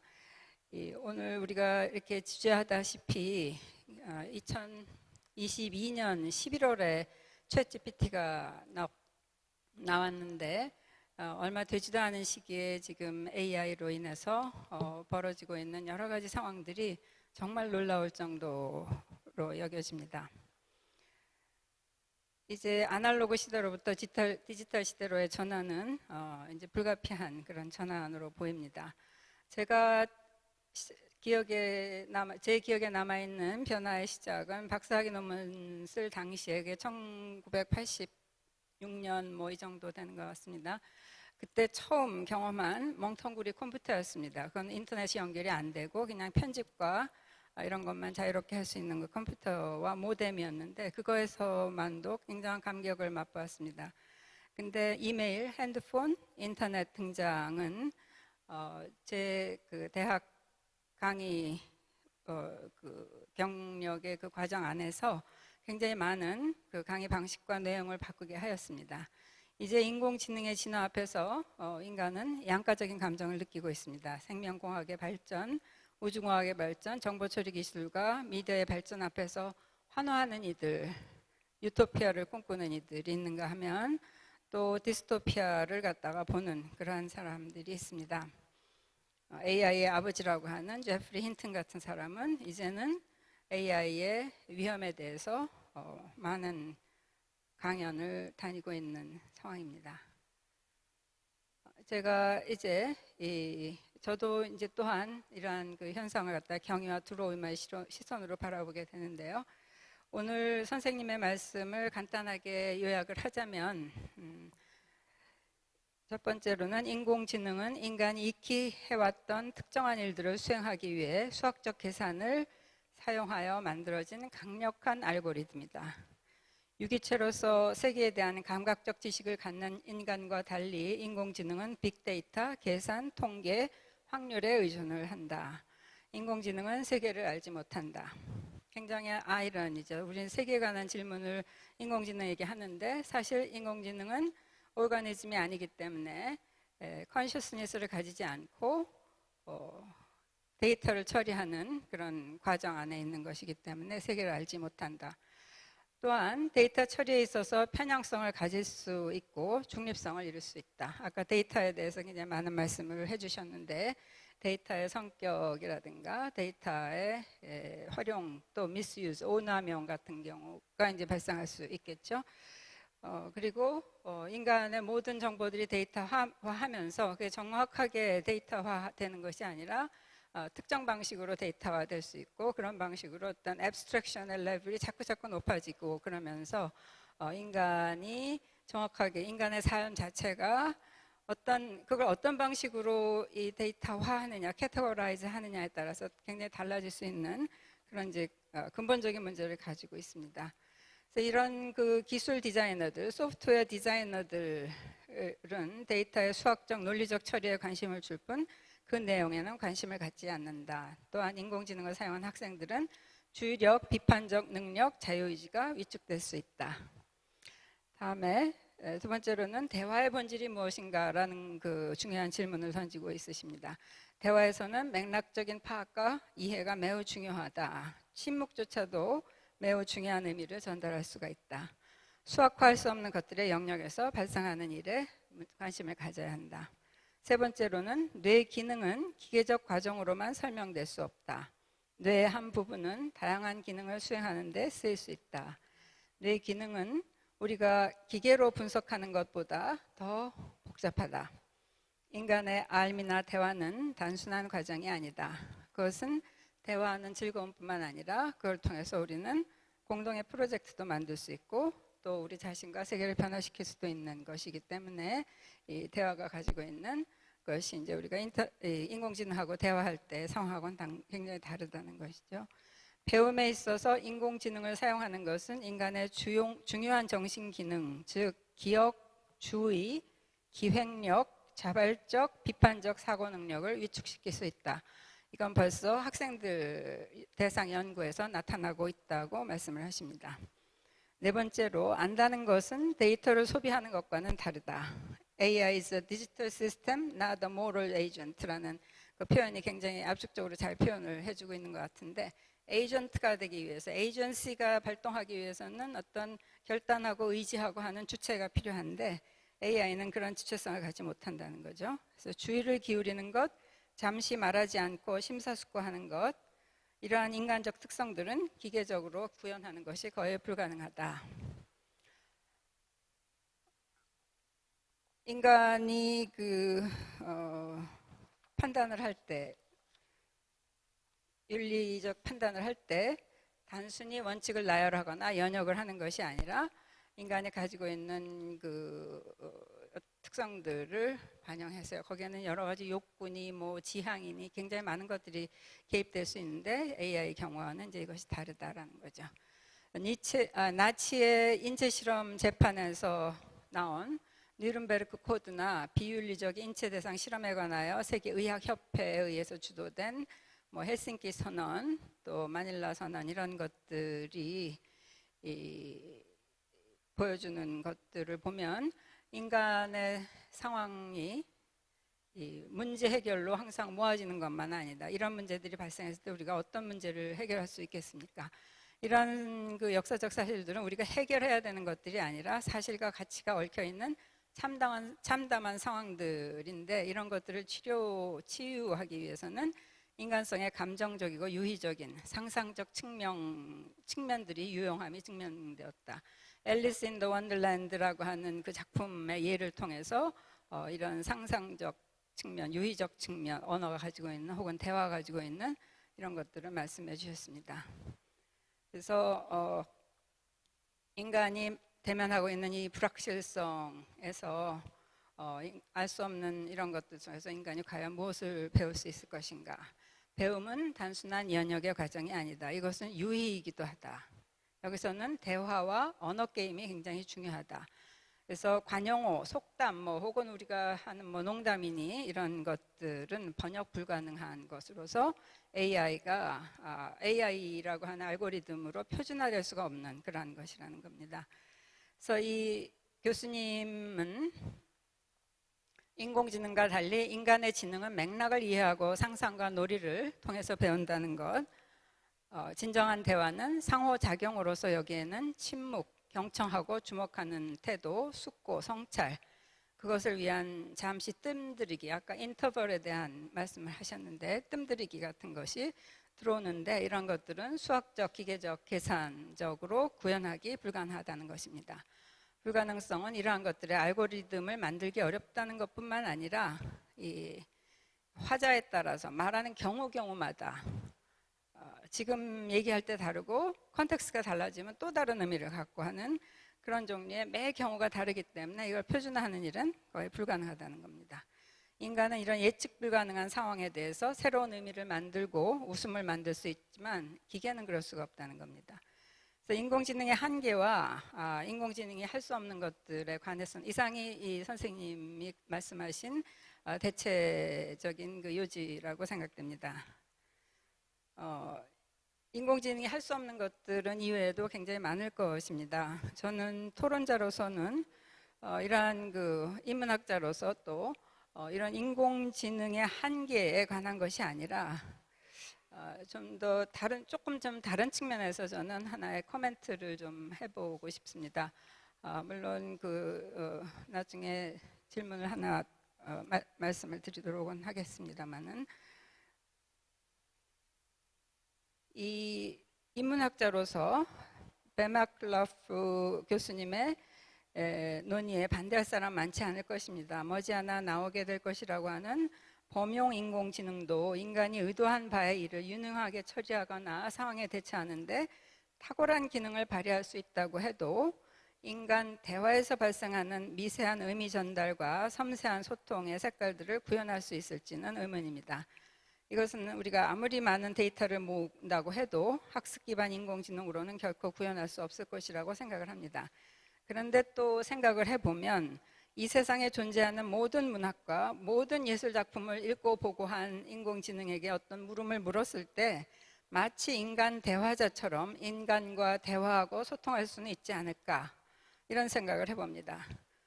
이런 때 인공지능이 튜링 테스트를 통과하는 것은 일도 아닐 것입니다. 튜링 테스트는 그것을 기계인지 사람에게 문항을 줬을 때 사람이 그것이 대화를 갖다가 내가 기계랑 하는지 사람이랑 하는지 구분할 수 없을 때 이제 우리는 그걸 갖다 이제 고도의 지능을 가진 것으로서 얘기할 수 있다는 그런 테스트인데요. 지금도 챗GPT로 매일 대화하고 역할놀이하며 또 심리 상담을 하는 경우도 있다고 합니다. 초등학생들 같은 경우 뭐 연애를 하고 있는 아이들도 많다고 하는데 앞으로 어떻게 될지 모르겠습니다. 저는 여기서 이제 이런 일이 가능한가 아닌가 하는 그런 문제보다는 우리가 대화를 어떻게 정의할 것인가, 또 인간은 대화에서 무엇을 기대하는가, 타자의 말을 이해한다는 것은 무엇인가, 인간 내면의 숙고, 딜리버레이션의 과정이나 리플렉션의 과정에 계산적, 타산적, 이 프루던스, 영어의 프루던스 개념인데요. 이런 그 타산적인 특성이 있는가 없는가, 윤리적 선택과 관련해서 AI가 내리는 판단이 인간의 그것보다 더 합리적인 가능성은 없는가, 이런 문제들이 여기 이제 개입되어 있다고 생각을 합니다. 이런 문제 하나하나가 굉장히 큰 철학적인 주제가 되리라고 생각을 합니다. 그러나 제가 관심을 갖는 문제는 AI의 본질적 혹은 존재론적 한계에 관한 것이 아니라 AI를 사용하는 인간의 측면에서의 문제입니다. 인공지능과 대화를 하는 인간은 앞으로 더 많이 늘어날 것이고 그 대화의 질도 심도 높은 방향으로 개선되리라고 봅니다. 인간 대화자, 휴먼 인터로큐터는 AI와 다양한 대화를 나누고 그것을 통해 다양한 경험을 하게 되면서 매우 감정적인 관계를 구축하게 될 수도 있을 것입니다. 우리가 마치 동물과 감정적인 관계를 구축하는 것처럼 이 관계는 AI를 마치, 진짜는 아니지만 마치 하나의 인격체처럼 생각하고 그와 마치 진짜 상호작용을 한다고 믿는 차원으로까지 발전할 수 있습니다. AI가 단순히 수학적 알고리즘에 불과하다는 것과 존재론적 차원에서 그렇다는 것과 이렇게 사용자가 감정적 관계를 형성하고 감정이입을 하며 AI와 진정한 것처럼 보이는 관계를 맺는 일은 별개의 것입니다. 우리는 오비디우스의 메타모르포시스에 나오는 피그말리온의 이야기를 알고 있습니다. 그리스 신화에 나오는 피그말리온은 키프로스의 조각가인데 나그네들을 박대한 키프로스 여인들은 아프로디테의 저주를 받아서 나그네들에게 몸을 팔게 되었습니다. 피그말리온은 여인들이 이렇게 천박하게 전락한 것을 탄식하면서 독신으로 혼자 살았습니다. 대신 그는 상아로 아름다운 여자를 조각해서 그 조각상과 언제나 함께 생활하고 그는 조각상에다가 갈라테이아라는 이름을 붙이고 마치 사람인 듯이 대했습니다. 나중에 달리라고 하는 화가가 이제 자기 애인한테 이 갈라라는 이름을 붙여주죠. 옷도 갈아입히고 몰래 입맞춤도 하면서 혼자 탄식하곤 했습니다. 아프로디테는 조각상에 진짜 여자로 변신하게 해달라는 피그말리온의 간절한 기도에 감복해서 이 조각상은 여인으로 이제 변화했다는 얘기입니다. 인공지능이 진정으로 인간처럼 느끼고 새로운 창안을 만들어내지 못하고 상상력이 없고 과거에 매몰되어 있다고 하더라도 인간은 자신의 상상력을 통해 그런 존재와 인격적 관계를 형성할 수 있고 그것과 누구보다도 진정한 대화를 나눌 수 있다고 믿을 수 있습니다. 사실상 인간과 인간의 대화에서도 우리는 상대방과 진정한 대화를 나눌 수 있는지 말하기 어렵습니다. 어떤 사람은 나의 침묵의 의미를 알지 못하며 내가 보내는 다양한 비언어적 사인을 읽지 못할 수 있습니다. 타인의 마음, other minds라고 하는 철학에서 유명한 문제가 있는데 이 철학적 논의를 우리는 알고 있습니다. AI와의 대화에서 대두되는 여러 문제들이 사람과 사람 사이의 대화에서도 대두되는 것이라면 굳이 AI가 디지털 시스템에 불과하다는 존재론적 차이가 의사소통에서의 질적 차이를 함축한다고 볼 수 없을 것입니다. 인간 간 대화에서도 상상력의 부재, 공감의 부재, 이해의 부재, 숙고의 부재, 번역 불가능함의 문제가 항상 있기 때문입니다. 앞으로 인공지능에 의해서 엄청나게 확장될 메타버스에서 인간이 어떤 삶을 살게 될지 가늠하기 어렵습니다. 기술의 발달로 인해 사이보그까지 출현할 수 있는 때 인간과 기계 사이의 경계는 매우 불분명해질 것이라고 생각합니다. 그러나 무엇보다도 제가 두렵게 생각하는 것은 인간이 스스로 만들어 놓은 거대한 관념의 세계 안에 갇혀 끝없이 순환되는 자기애에 빠져 진정으로 타자, 이 타자는 내가 마주하는 상대방뿐만 아니라 이 세계라고 하는 그 타자, 나 아닌 다른 것을 만날 수 없게 될 것이라는 점입니다. 자기가 생각한 이상적 여인을 만들어 사랑했던 피그말리온은 결국 자기 자신과의 사랑에 빠졌던 것입니다. 갈라테이아는 자기 의지를 가진 여자를 할 수 없을 것입니다. AI는 의식이 없기 때문에 세계를 알지 못합니다. AI에 빠지게 되는 인간은 결국 누군가가 만들어 놓은 정보의 바닷속을 헤매면서 피그말리온처럼 무한한 자기와의 관계 혹은 자기 지시 안에 놓이는 역설에 처하게 됩니다. 데카르트의 악마 가설이 현실이 되는 악몽이 우리에게 다가와 있는 것은 아닌가 하는 생각이 듭니다. 나 혼자 꾸는 꿈은 꿈이지만 모두가 꾸는 꿈은 현실이 된다는 관념론자의 말을 위안 삼아 잃어버린 줄도 모르는 현실을 잊고 살아야 할 것인가? 진리는 더 가까워진 것일까요? 아니면 더 멀어진 것일까요? 아니면 그런 것은 애초에 없었던 것이므로 현재 누리는 것에 집중해야 하는 것일까요? 피그말리온의 사랑의 결말은 어떤 것이었을까요? 제 토론은 여기까지 되겠습니다. I would like to make a kind of summary of my comment to Professor Ben Markloff.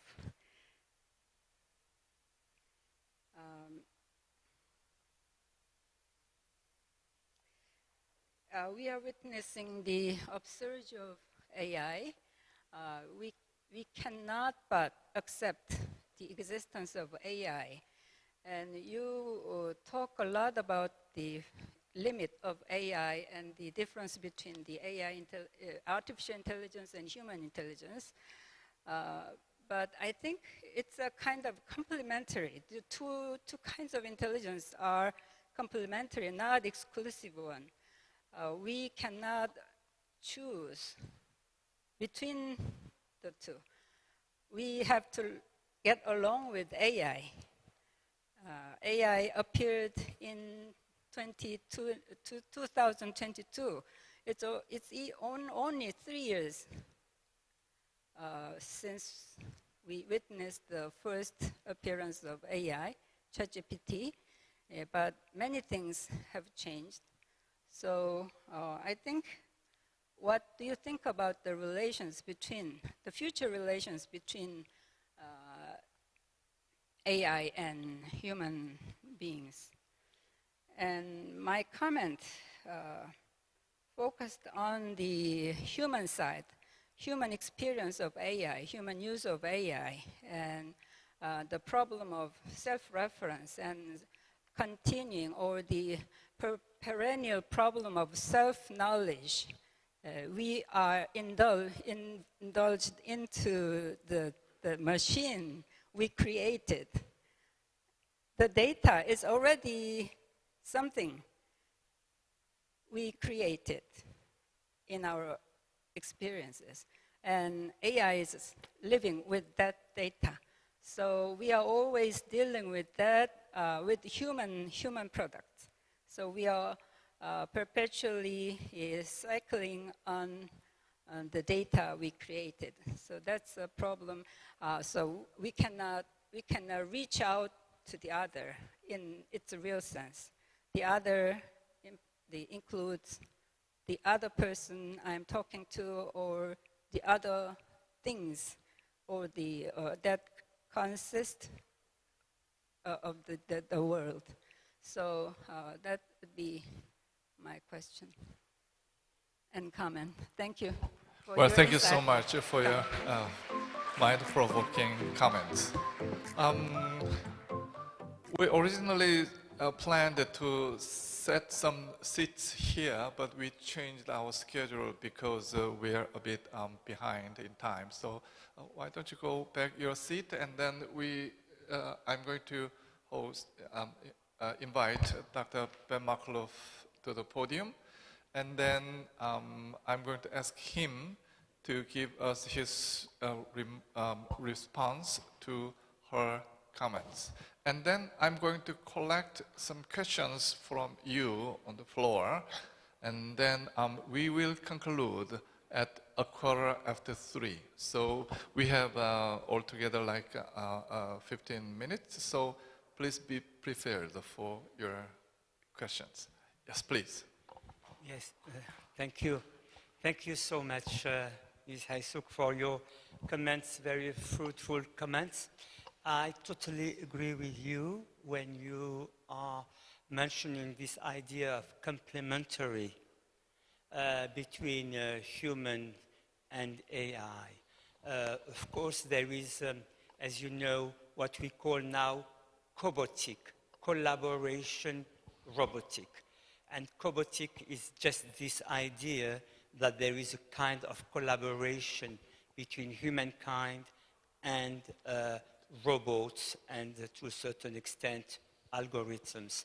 And this kind of collaboration, you are also completely right to say that there is a blurred frontier between human and AI related to what mind can do. I totally agree.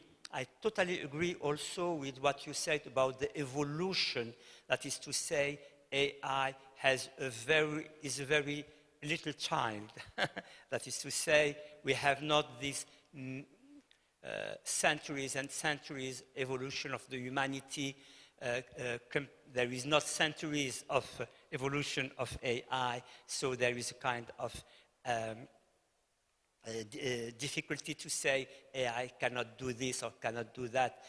What I was trying to say was not that much about the limits of AI, that's about the specificity of human conversation, which is to a certain extent very far from what ChatGPT can do. That was my first element, not that much limits, that the specificity of human conversation. And the other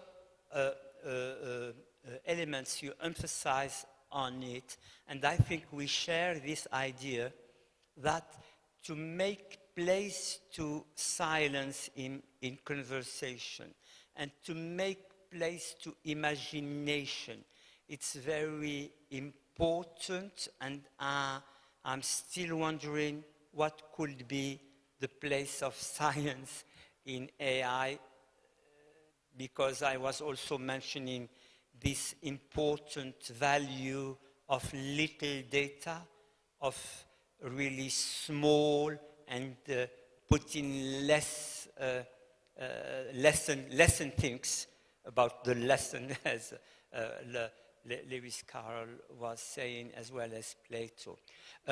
You also mentioned an important element about self-knowledge, and people are really living now in a world where AI starts to be a part of their self-knowledge. But the problem is that I think, philosophically speaking, that it's a lure to focus that much about self-knowledge. I think that we have really to get rid of the idea of persons if we are really, I am not saying to get rid of persons, to get rid of the idea of a person, because what it is really important, as I said, is humility, to know that we are sharing so many things with others, that we are not really individuals on our parts, but really we are, first of all, social beings. And this idea of social beings involves context, involves cultures, involves building a common world. And yes, you challenge things I said in another way, saying in this common world, we have also to make more and more place to AI. I will still be thinking about it. Thank you so much. Thank you. Now I'm going to collect the first question here. Yes, sir. Please, can you identify yourself first and then give your question to him? My name is Youngmin Kim. I'm Professor Emeritus of Dongguk University.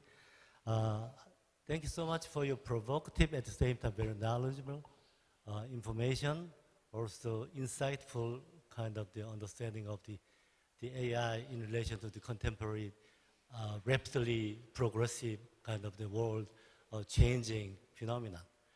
I'd just like to mention the 5 keywords first of all, because the scope is so variety and also at the same time very deep.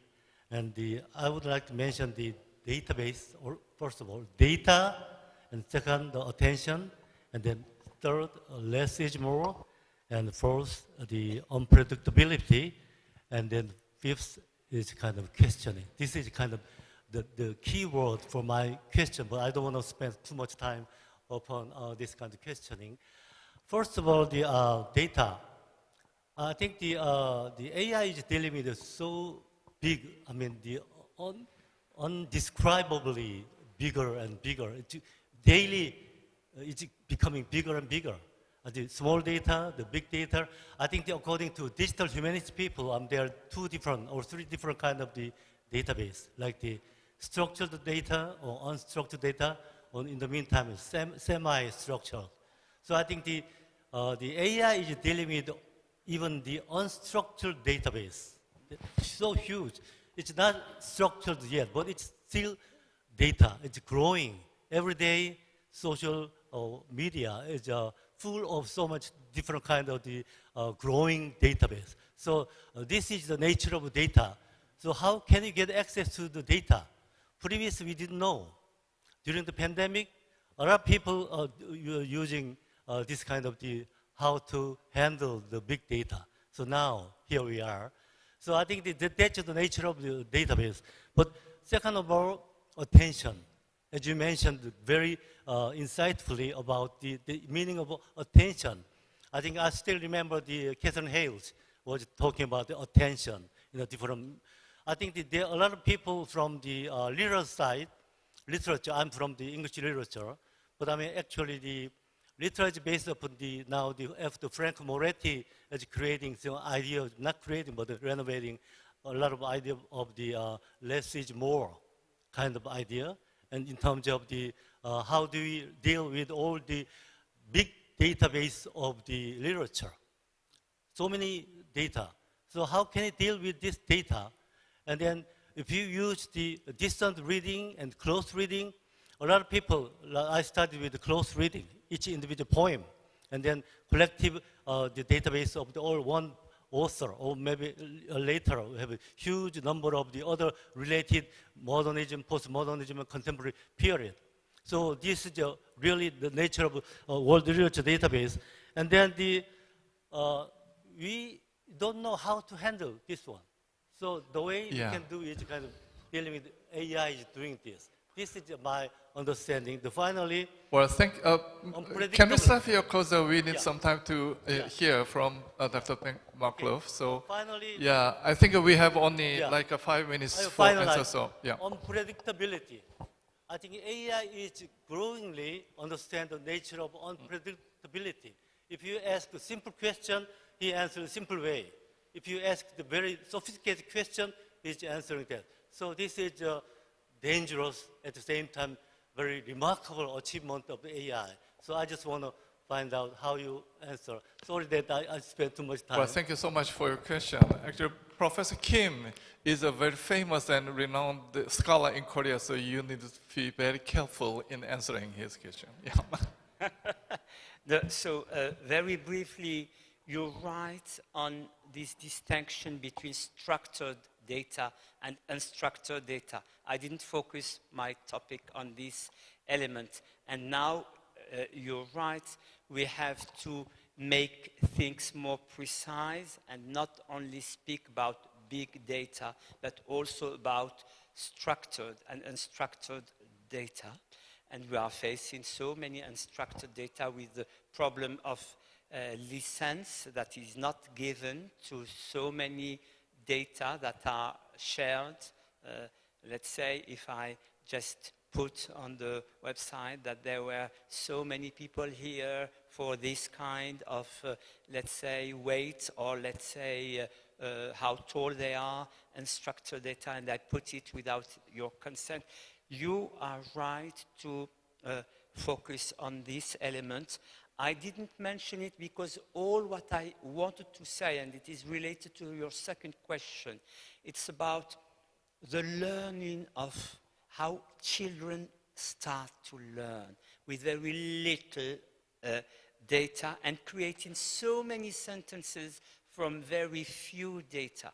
That's why I was opposing big data to little data or small data and not being involved in what you mentioned and you are very right about it, structured and unstructured data. Really, the idea, I was struck by this work in 2023 given by Noam Chomsky, as I mentioned in my introduction, about the children who learn huge elements, but with only available little data. And this is, I think, is important. And the other part also that I wanted to focus on is that imagination. And I think there is a kind of atrophy of imagination only when ChatGPT and chatbots are used with addiction and unilaterally used. Of course, as Professor Hisuk Kim said, there is also, and maybe other way to use with clever mind ChatGPT and to make them be part of our world. But I was maybe more focusing on the biases. And I think your third question about unpredictability, it was, to me, the way to introduce our structured ignorance of the way we evolve in our world as living beings.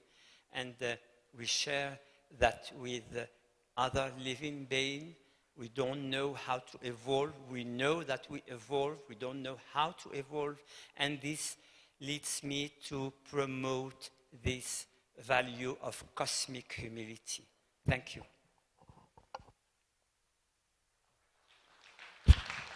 Thank you so much. The second question will be made by my colleague Bala. He is from Delhi University in India. Hello. Thank you, Professor, for a very illuminating lecture. I'll straight away come to the point. The whole issue is about the conversation between AI and human, whether it is possible, or I think the more important question is to ask, how do we make it more possible? No? So that's where the whole direction of the conversation is happening. If that is the case, the ontology becomes very important here. And I believe somewhere in the discussion, it was missing, bringing in relational ontology. Because if we are talking about conversation, unless you relate yourself to the other, you cannot even begin the thought of conversation. That's where I have a small intervention with regard to the possibility of choices that you have mentioned, where you said interval becomes very important. But for me, more than interval, it's the cognition of our ontological relation with the other. That's what exactly makes the choices, the attempt to choose very possible. And in that particular context, I believe if you see the whole conversation of AI and human within the relational ontology, then even the unknown, dealing with the unknown becomes very, integral that you're talking about with regard to the child. So, these are some of my thoughts with regard to the 2 points that you have made, one related to the child and the other related to interval that you mentioned about. Thank you. Ali, if you don't mind, can you take the third question Yes. from Mr. Yes. Bakawi? Okay. Or Mrs. Bakawi? You do you have a question? Oh, you don't have? Okay, then let's take the last as the last. Okay. Yes. Yes, Thank you. please. Thank you. Thank you so much for your question. I totally agree with you, and what you say, let me think that I had to emphasize what I said about the way chatbot robots are isolating people because they are no more communicating with others and they are just in addiction with what they project as their desire to, and they have this illusion, this lure that they are discussing with really, let's say, some being. And I totally agree with you about what you said, togetherness and relation and the others. I say that we have a very poor vocabulary about attention, and we have a big vocabulary about free will, about choice, about power, control, and that's why I promote attention and humility. And I had to say, of course, relationality, relation, togetherness, witherness. And in witherness, there is a beautiful, let's say, English joke. Witness, it's always about witness. You are witnessing something, you are with the way to deal about it. And I think this vocabulary, this rich vocabulary of relation with all its steps, relationality, togetherness, witness, has to put completely in discussion, as you say. Thank you so much. Yeah. Well, thank you so much for your insightful lecture. I'm afraid that it is now the time to conclude this session. Thank you again so much for Professor Ben Makhlouf for your insightful and thought-provoking speech, and President Kim for your valuable comments, and all of you in the audience for participation. To formally close the keynote session, could you please join me in giving one more big warm round of applause to both Professor Ben Makhlouf and President Hyesuk Kim. Thank you. Well, thank you all so much for your participation and attention. We'll see you back here soon. And as I promised earlier, right after this, we will be screening the congratulatory video message from Dr. Louis Oosterbeck, the president of CIPSH. Please give it your attention. Thank you so much. We'll have a 30-minute break, and you can have cookies and teas outside. Yeah. Cue.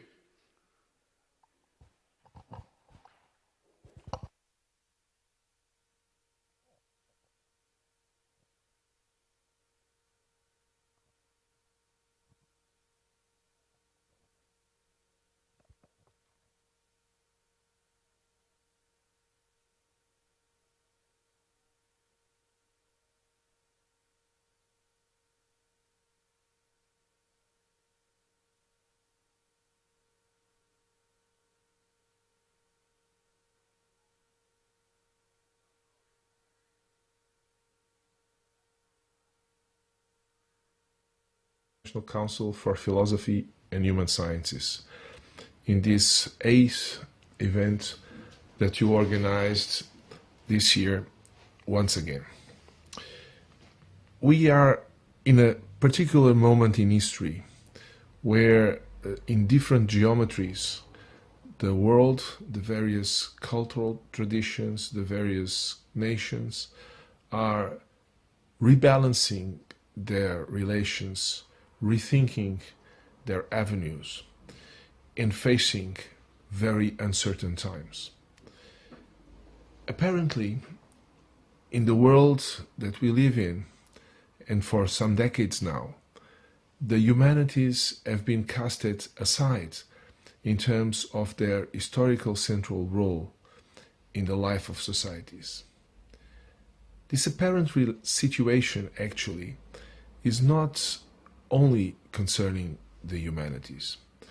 It is a process through which fundamental knowledge, fundamental science, the capacity to integrate the various dimensions of knowledge, the capacity to bridge past and future through the present. All these have been challenged, all these are in question, and all these are leading to growing disturbance, disruption, and difficulties.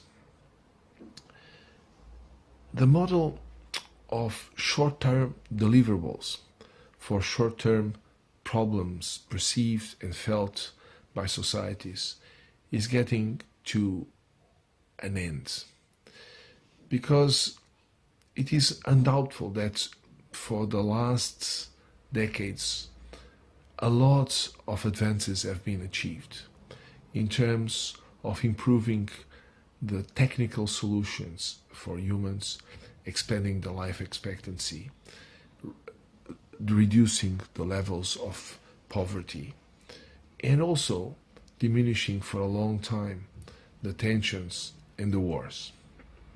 However, there is a feeling that things are changing, and they're not necessarily changing for the best. And in that context, it is also a moment when societies start to think again about their possible futures. So we have been also seeing in different regions of the planet new interests, a new attention towards the humanities. South Korea has played actually a crucial role in this for over a decade, and we are particularly thankful to our colleagues in South Korea, and particularly to the organizers of this forum. But it is a wider phenomenon. It is a phenomenon that has been very clear during the pandemic, and that not only offers possibilities for our work, but also asks us to be more focused and calls us to take on the responsibility to stand to the demands, the needs, and the difficulties of our fellow citizens. Understanding that the short-term solutions are not sustainable even when they bring alleviation in different fronts, if they are not framed with a long-term series of concerns which are structured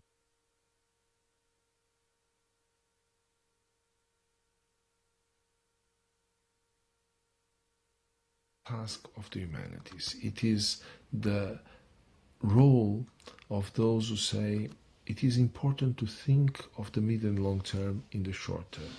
This is what people do in their individual lives, and this is what societies must do together. We are again facing the big challenge of humans, which is the challenge of keeping peace amidst differences. And it is for us to think again of our predecessors that in a number of occasions tried to think of how could peace be built, and that came to the conclusion that knowledge would be fundamental for that. Kant fought for perpetual peace, but different scholars in the past thought of this in different ways. Today we are faced with tremendous new challenges, from the energetic transition to the digital transition and artificial intelligence, which I know is a core topic of this forum this year. But what happens is that these transitions in energy, in techniques, also in terms of social organization, have also a short-term tremendous pressure on the lives of people who are not seeing the avenue of what's happening around them. So I think we need to contribute to that. And I also feel and have a personal experience that at various levels, and particularly at the level of communities, there is a renewed interest, attention to build under an interdisciplinary framework, but also encompassing other ways of thinking and of reflecting within a transdisciplinary framework to contribute to this transition we are experiencing and to hopefully build new utopias and a new, better future. The International Council for Philosophy and Human Sciences is focused in bringing together all the major international organizations, but also all the main international initiatives, among which your forum is particularly relevant, so that we share and combine our energies, our strengths, our focus, our diverse opinions in order to better serve humankind.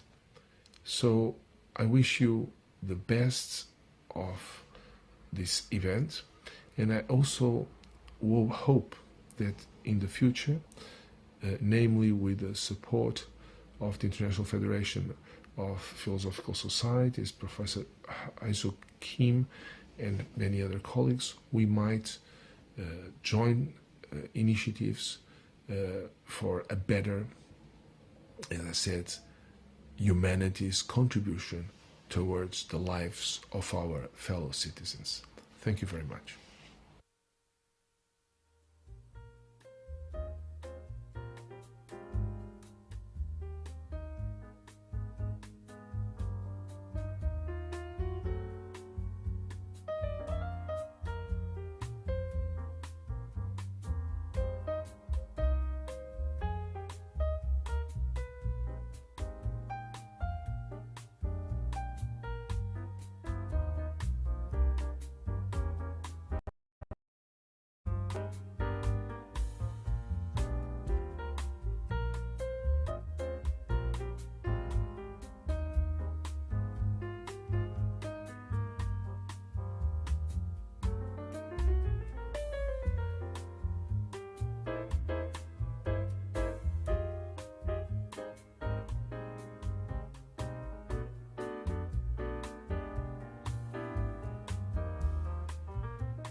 네, 바깥에 로비에 계시는 분들 좀 안으로 들어오시도록 안내해 주시면 감사하겠습니다.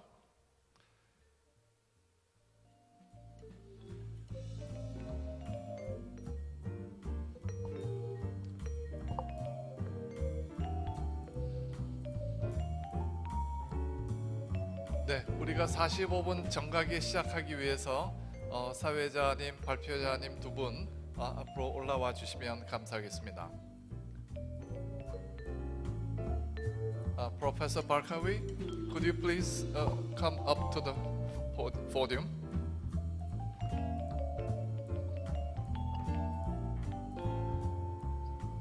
Yeah, please. Yes.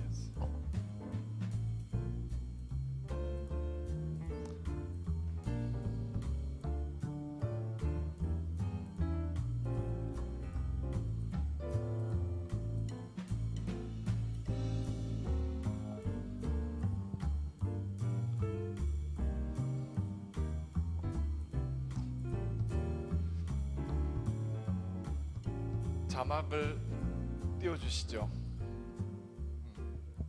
네, 바로 시작할 겁니다. 네, 감사합니다.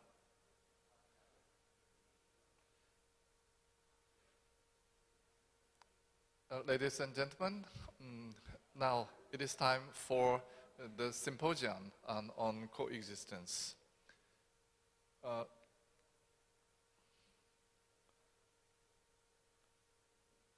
Dr. Song-il Wang, Professor Song, yeah. Could you begin now? Yep, it's time. So, 자, 그러면 공존 세션을 시작하도록 하겠습니다. 네, 안녕하십니까. 한국어로 해도 되나요? 네, 커피 좀 드시고 차도 많이 드시고 이제 조금 프레시 하셨는지 모르겠습니다. 이제 심포지엄 공존에 대한 심포지엄 시간이 되었습니다. 그래서 오늘 두 분의 발제자를 모셨고요. 첫 번째는 우리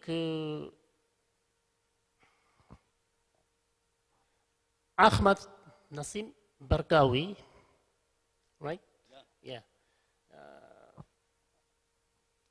Dean of the Fujairah Philosophy House. Philosophy House in Fujairah, 즉 UAE에 있는 푸자이라의 철학의 집에 지금 학장님을 맡고 계신 딘 학장님 아흐마드 나심 바르카위 학장님을 모셨고요. 두 번째는 여러분이 뭐 굳이 설명을 안 드려도 잘 아시는 한양대 지금 명예 교수로 계시는 이희수 교수님을 모셨습니다. 그래서 두 분이 지금 현대 아직까지도 뭐 과거에도 그랬지만 아직도 전쟁이 계속되고 있는 중동, 그리고 전 세계에 꺼지지 않는 이 충돌과 반목, 전쟁 이런 것들에 대한 아주 철학적이고 그리고 아주 비판적인 내용으로 발제를 해 주실 것으로 그렇게 기대하고 있겠습니다. 먼저 우리 아흐마드 나심 바르카위 선생님이 발표를 해 주시겠습니다. Thank you very much. أيتها السيدات أيها السادة.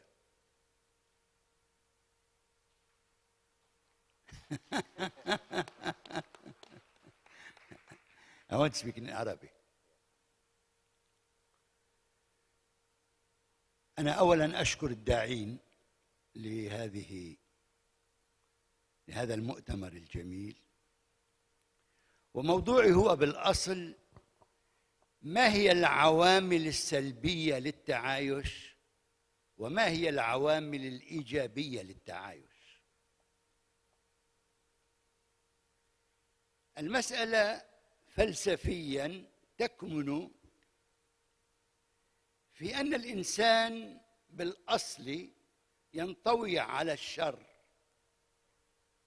الإنسان بالأصل ينطوي على الشر، لذلك وصفه هوبز بالذئب. ثم خلق جملة من القيم والعقوبات لتحد من الشر. إذن الشر هو الذي يحول دون التعايش. الشر هو سبب عدم التعايش. الشر الواقعي بوصفه صفة، لكن ما هو أخطر من الشر أيديولوجيا الشر. أخطر من الشر الواقعي